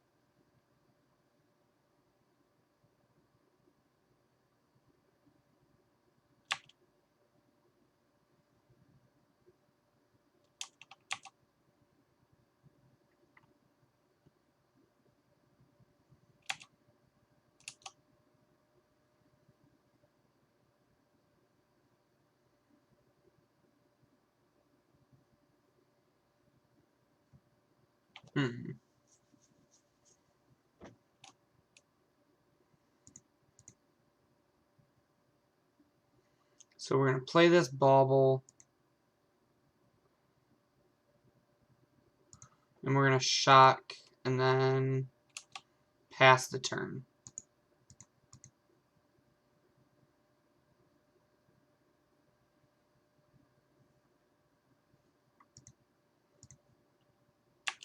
So we'll float a red, let this happen.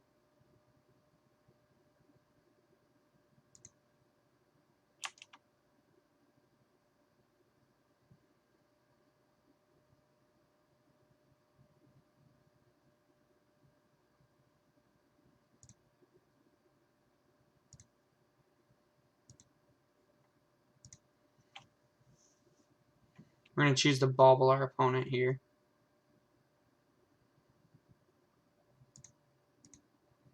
Then we'll just use the red to make a Thopter.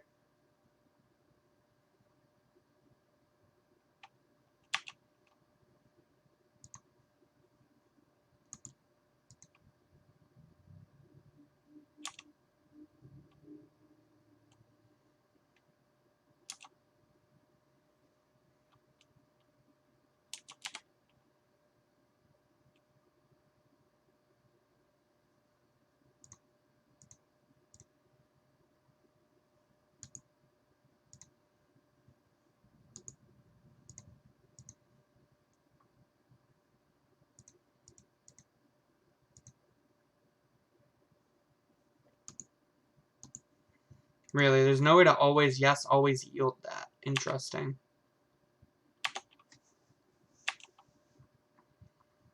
Boom.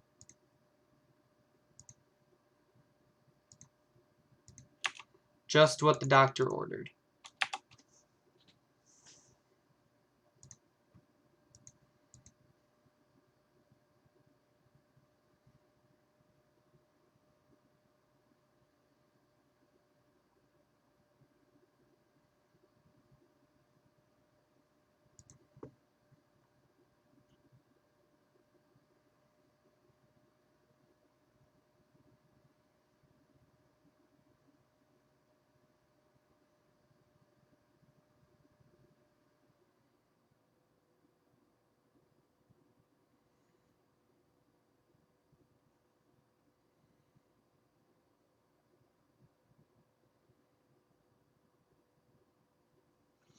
I think we've been able to get out of the lock, but we will see. So we float a red here, let this happen.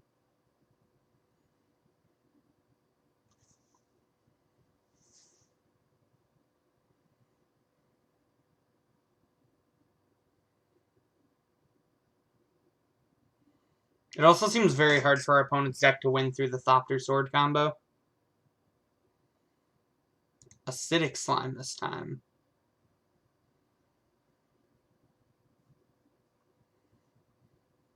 So we're going to use the red to make a Thopter.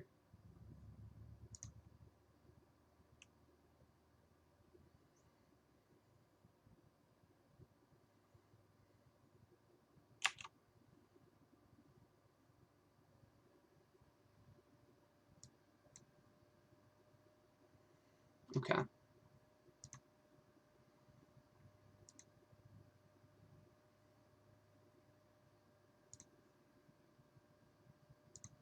So we're just going to make one more Thopter, because I just want to draw some cards here.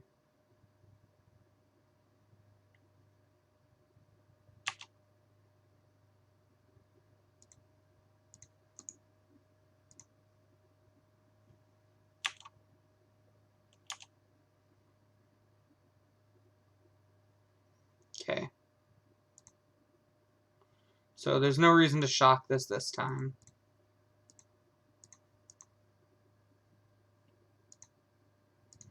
We're going to Goblin Engineer this time for... We have the combo. Let's just grab Bridge.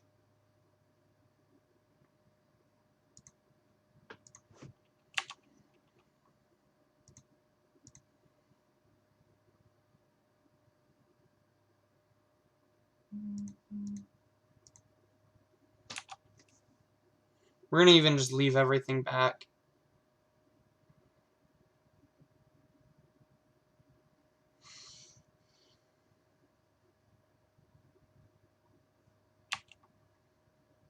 Interesting.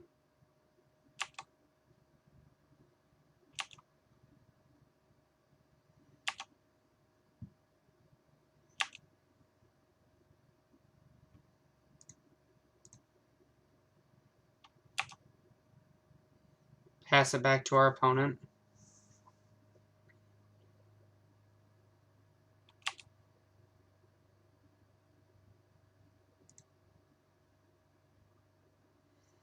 I would like to get back Thopter Foundry. Sacking Ichor Wellspring to draw a card.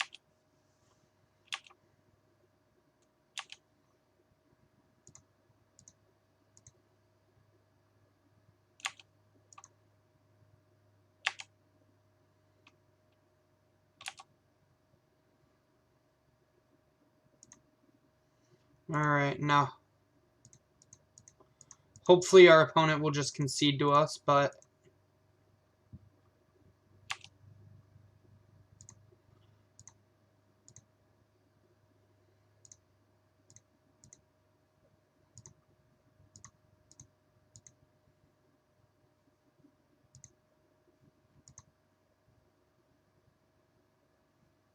god damn it.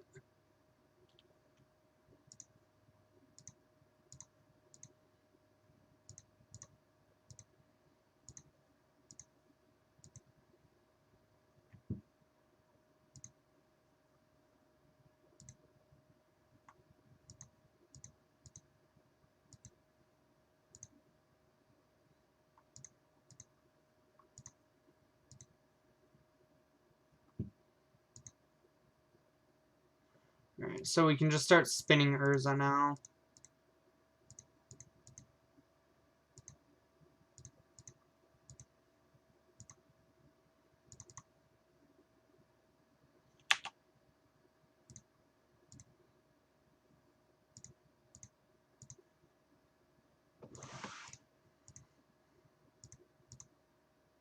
Yeah, now you're really getting to see why this deck is unplayable on Moto.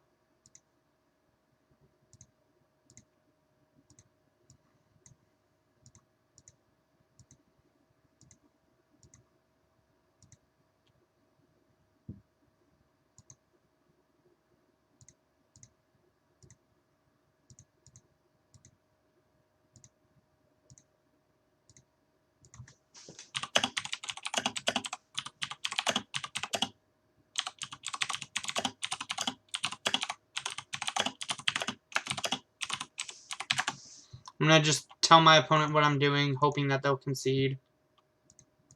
They don't have to concede, so I understand if they don't.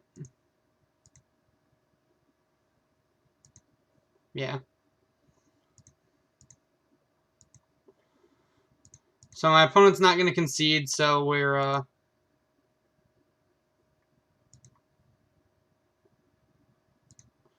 yeah, my opponent won't scoop, so we're definitely not going to end up winning this game.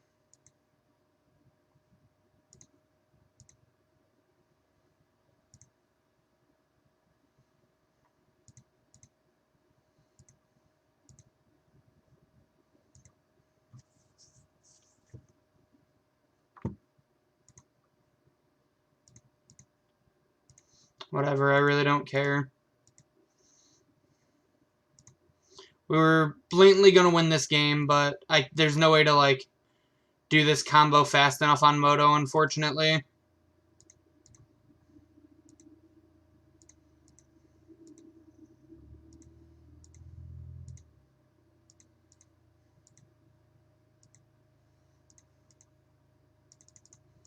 We're going to just cast this to try to speed things up even.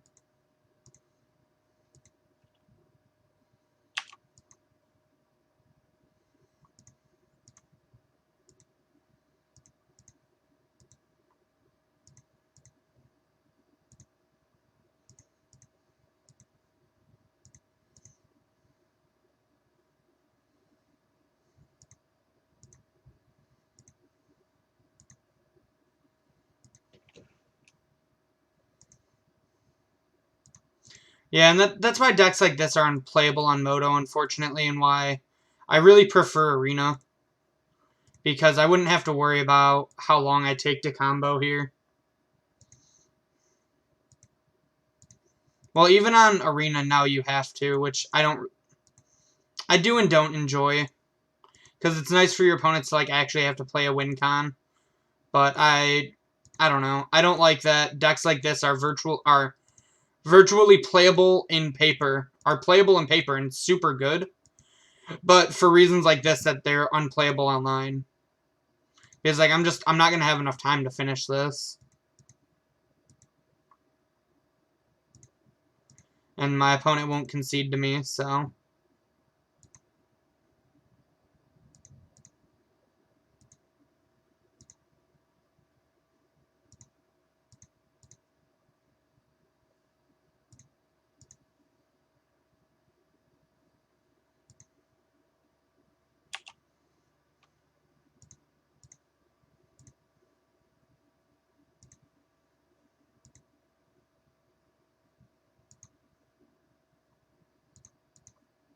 And, like, it's cool. Like, it's whatever. It's my opponent's, like, choice. He can sit through this, I guess. I'm gonna use my whole time to try to find the spine. But, like, I really do think Moto should incorporate shortcuts. And like, Magic in general, I really think needs to incorporate shortcuts into their digital programming for reasonings just like this. Like, this is blatantly an infinite loop, and I should be able to, push a button based off how many times I would like to do it. I think that would be a very good implication for a software like Moto to add.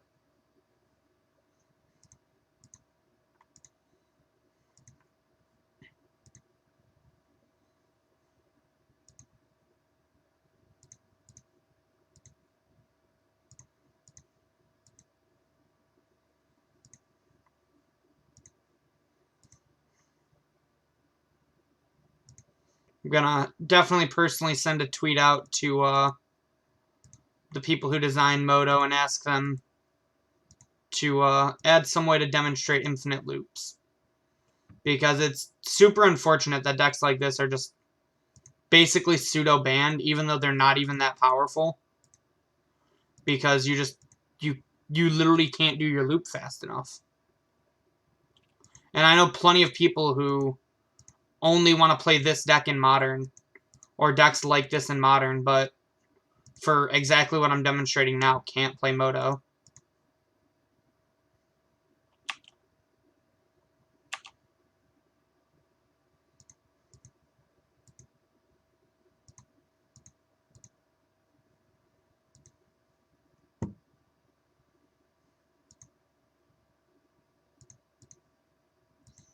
Like, I'm not mad at my opponent for making me demonstrate it. Well, I am, but I'm not. Like, I understand they want to see it, but, like, I don't know. At the same time, they're costing, like, I'm not mad at them. It's annoying that they won't concede because they are dead. But I understand them not wanting to. And it's their right to not concede. It's just super unfortunate that having a chess time around Magic makes it so decks like this are unplayable.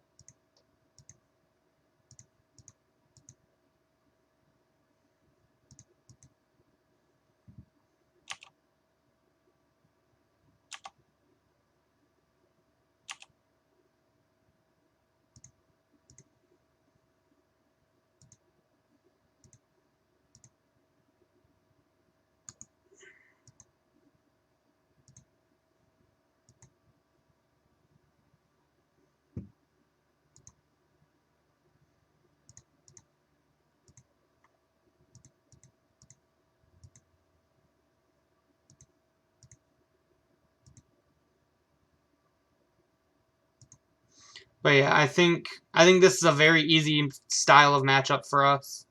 I think our deck has plenty of tools to get out from what our opponent does. But unfortunately, we're going to just lose to the timer.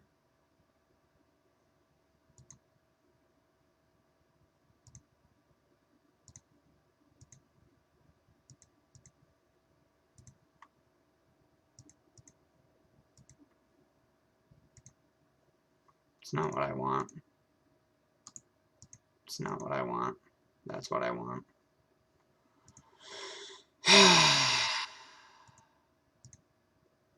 Sorry, guys. This just, like, isn't even fun for me to have to do on Moto for you. But I really wanted to show this deck because I think this deck is very cool. It's very new. It's very powerful. But, some people, unfortunately, are jerks, which, you know, they're allowed to be, I guess. The points of watching me time out are more important to them than their time of day or, you know, actually getting testing in. I understand where they're coming from, where I could just, like, say it but not actually have it, but, like, at some point, you should just, like, take the person's word or just, like, not have to sit here for 20 minutes while I attempt to find it and then hope you concede, even though you probably won't, because why would you after making me wait this long?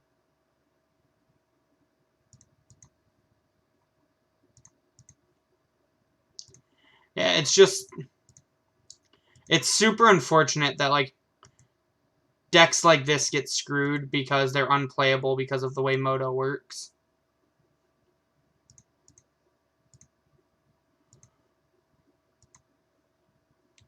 Like, I think there's even a token limit, and I might hit the token limit before I get to combo.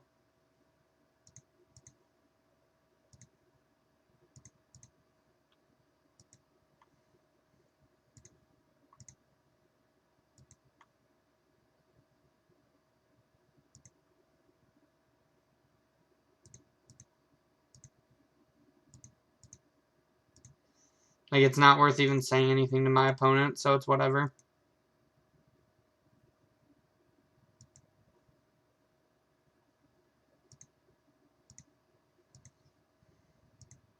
Just gonna take a screenshot afterwards, and, you know, hopefully Moto will listen and add a feature in for infinite combos, even though, let's be real, they probably don't care. If they cared, they would have implemented it years ago.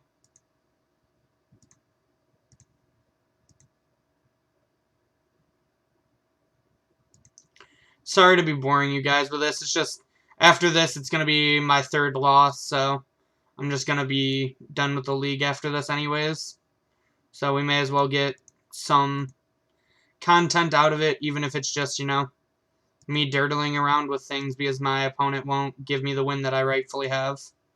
Because the software doesn't, you know, have things for combo, which I know keeps a lot of people off Moto. Because I know for a fact my good friend Steven Bear, he loves combo decks, but he wouldn't be able to play combo on Moto for this reason. You cannot play infinite combos on Moto that involve clicks. And it's really unfortunate because some of them are some of the sweetest decks in my opinion. Just like the old Vizier combo, or not Vizier, but before Vizier when it was just the, you know, Infinite Life Malira combo. That deck's also unplayable on Moto because you just can't click enough. It's basically the same thing as this, but, you know, and I knew that going into the league, so I even said it at the beginning, like, I'm expecting to time out. Most people are generally pretty cool and, you know, will give you the concession. There's the spine, but he probably won't concede. And that's fine. He has the right to not concede.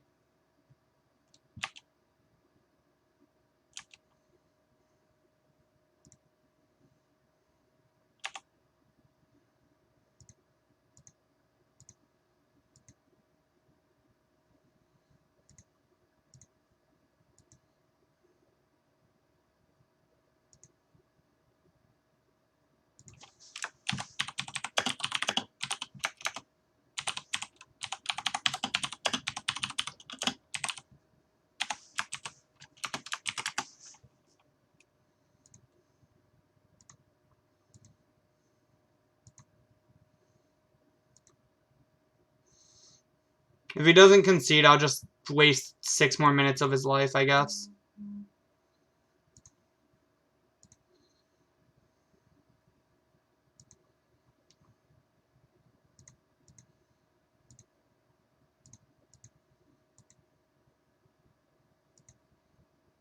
Again, just demonstrating how this deck works and why it's unplayable on Moto.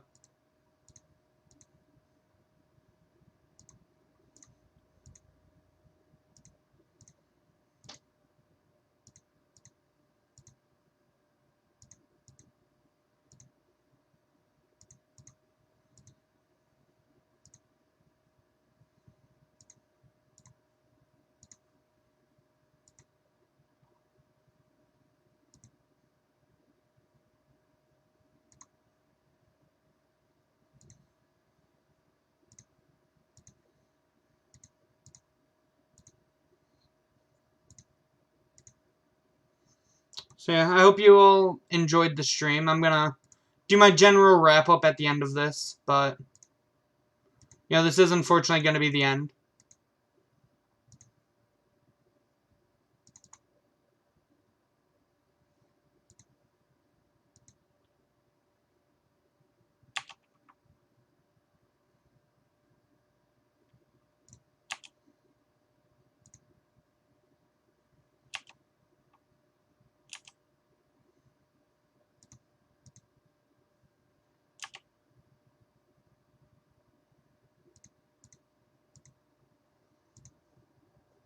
Obviously, the win means more to my opponent than getting actual testing in, which, you know, good for them.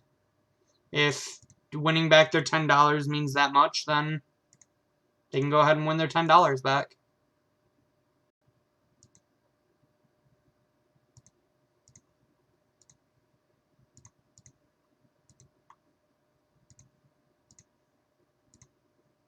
I'm gonna just keep going through with the loop because, you know, why not?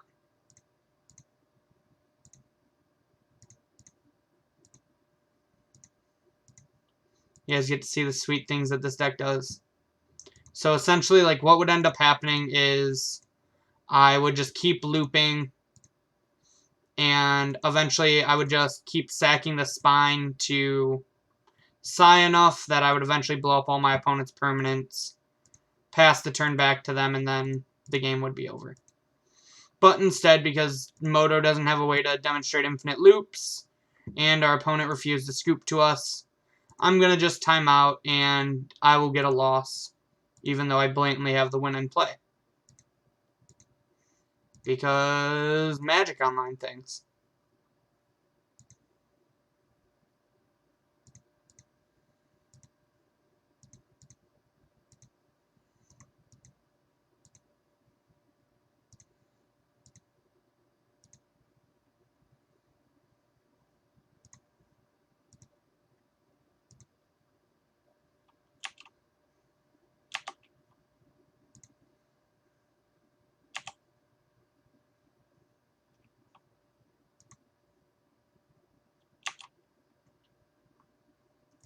I'm glad I could at least demonstrate the power level of his deck to you all, though.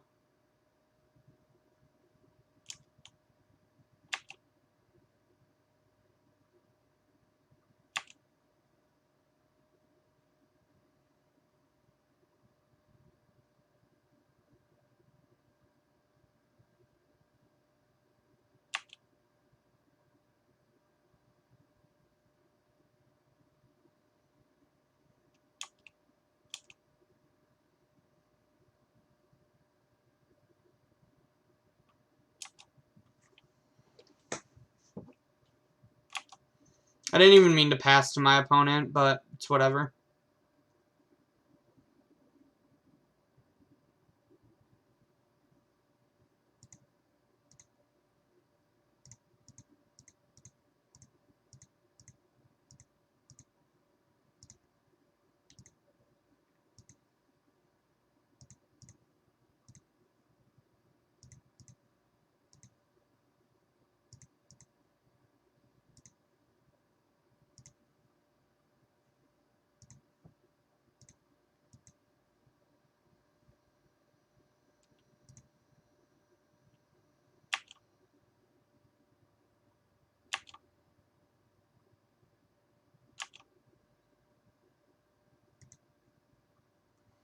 So my goal is not to even just like win the game. I'm just going to use my whole timer.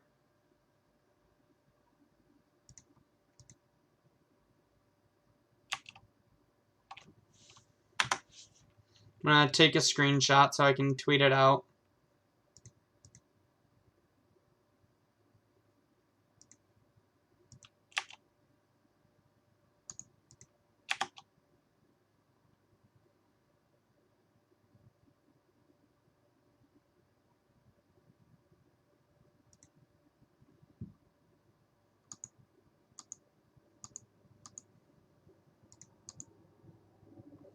Can you not concede from this anymore?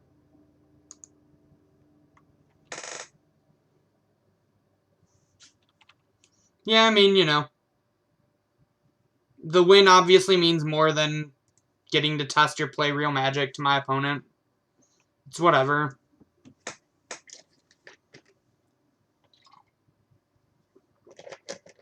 My opponent is playing by the legal rules of Magic the Gathering Online. Just because I don't agree with them doesn't mean my opponent shouldn't play by them.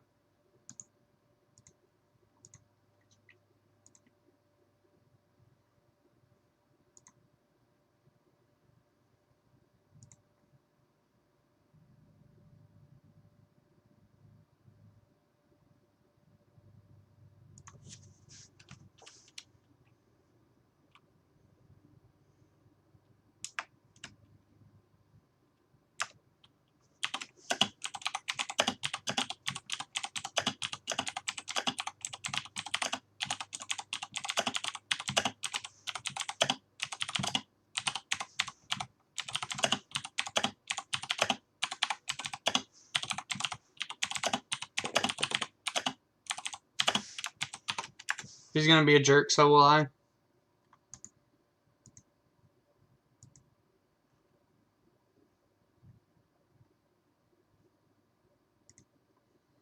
So, yeah. I think we easily could have gone to a game or round 5 and maybe won our money back, but yeah, I mean, this deck's super powerful. I don't even know how to play it perfectly, but I think the deck's very strong. I think it's going to be probably a tier 1 to 1.5 deck in the modern format. I would maybe trim a land. I think this deck can maybe run off 19, but I'm not sure. Because there were times I was also stuck on lands. I really liked every card choice in this deck, I think. I think it's just really hard to play and will take a lot of reps to be good with. I'm actually curious now. I want to see if I even got a good screenshot really quick before I log off.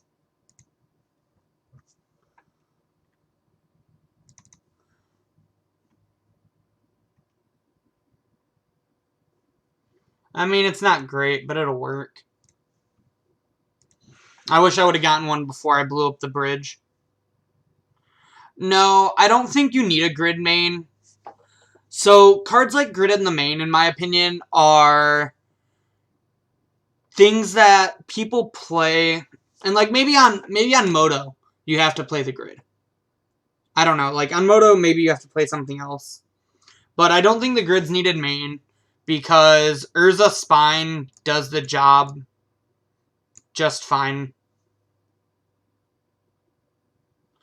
But I mean, grid wins that game in the same way that Spine wins that game. So, I think they both win the game in the same way.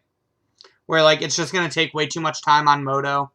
And it's super unfortunate that this deck's basically banned on Moto. And it's another part of the reason that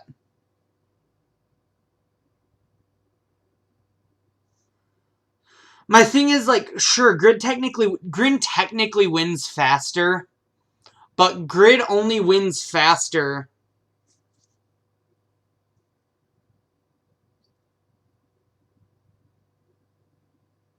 Grid only wins faster when, like, you're not having to tap all your Thopters to keep Urzaing. So I actually think it probably wins close to the same speed.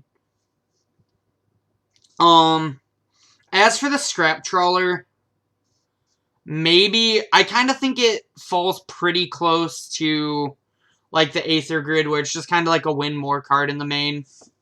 I really like having 2 Sais in the main. I think Sai's very powerful. And I just think Spine, like, cleans up a lot of those situations.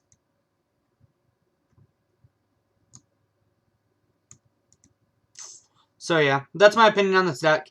If you have any more questions, feel free to put them in there while I hop on over here and tell you about our sponsor one more time, momsbasementgames.tcgplayerpro.com. So the Time Sieve, it's the same situation. Like, I think it's just another win more card. Like, the thing is like, Time Sieve wouldn't have won us the game any faster there. Time Sieve might win most games faster for you, sure. So, like, maybe Time Sieve is fine on Moto, but again, like, I'm not testing for playing the deck on Moto and trying to win tickets. I'm testing the deck because I want to see how powerful it is, and I want to see if it's worth considering me to build in paper for tournaments. So, like, yeah, I just lost tickets there and it's whatever. But I'd rather just, like, not test the deck on Moto and maybe just try to borrow it on paper and play an optimal list, as opposed to getting mixed results based off if I, like, have a Time Sieve and nothing to do with it, or having, like, Aether Grid is better than the Time Sieve in my opinion because it actually does things on its own. But in both situations, I think they are win more than the Spine, and Spine gets you out of more situations than Aether Grid or Aether Grid or Time Sieve does. Just like against Eldrazi-Tron, all we really needed was the Spine, and we could have won it. Yeah, like, I'm sorry if I'm ranting here. I'm just, like, trying to work through my thoughts in my head right now. Like, I'm trying to make sure everything comes out and sounds fine. I know it kind of got ranty there, and I apologize for that. But anyways, back to momsbasementgames.tcgplayerpro.com. Make sure to check them out for any Magic cards you want as well. Nope, as someone who loves the deck, getting a second set of thoughts isn't bad. Thanks for the insight. Yeah, no problem, Wilson. If you're not a subscriber to us or a follower to us, please follow or subscribe as well, or donate to our Patreon, as we're giving away a box of Guilds of Ravnica this month. And the way to enter is everyone who follows us gets an entry. Anyone who subs gets an extra entry, and anyone who donates to our Patreon also gets an extra entry.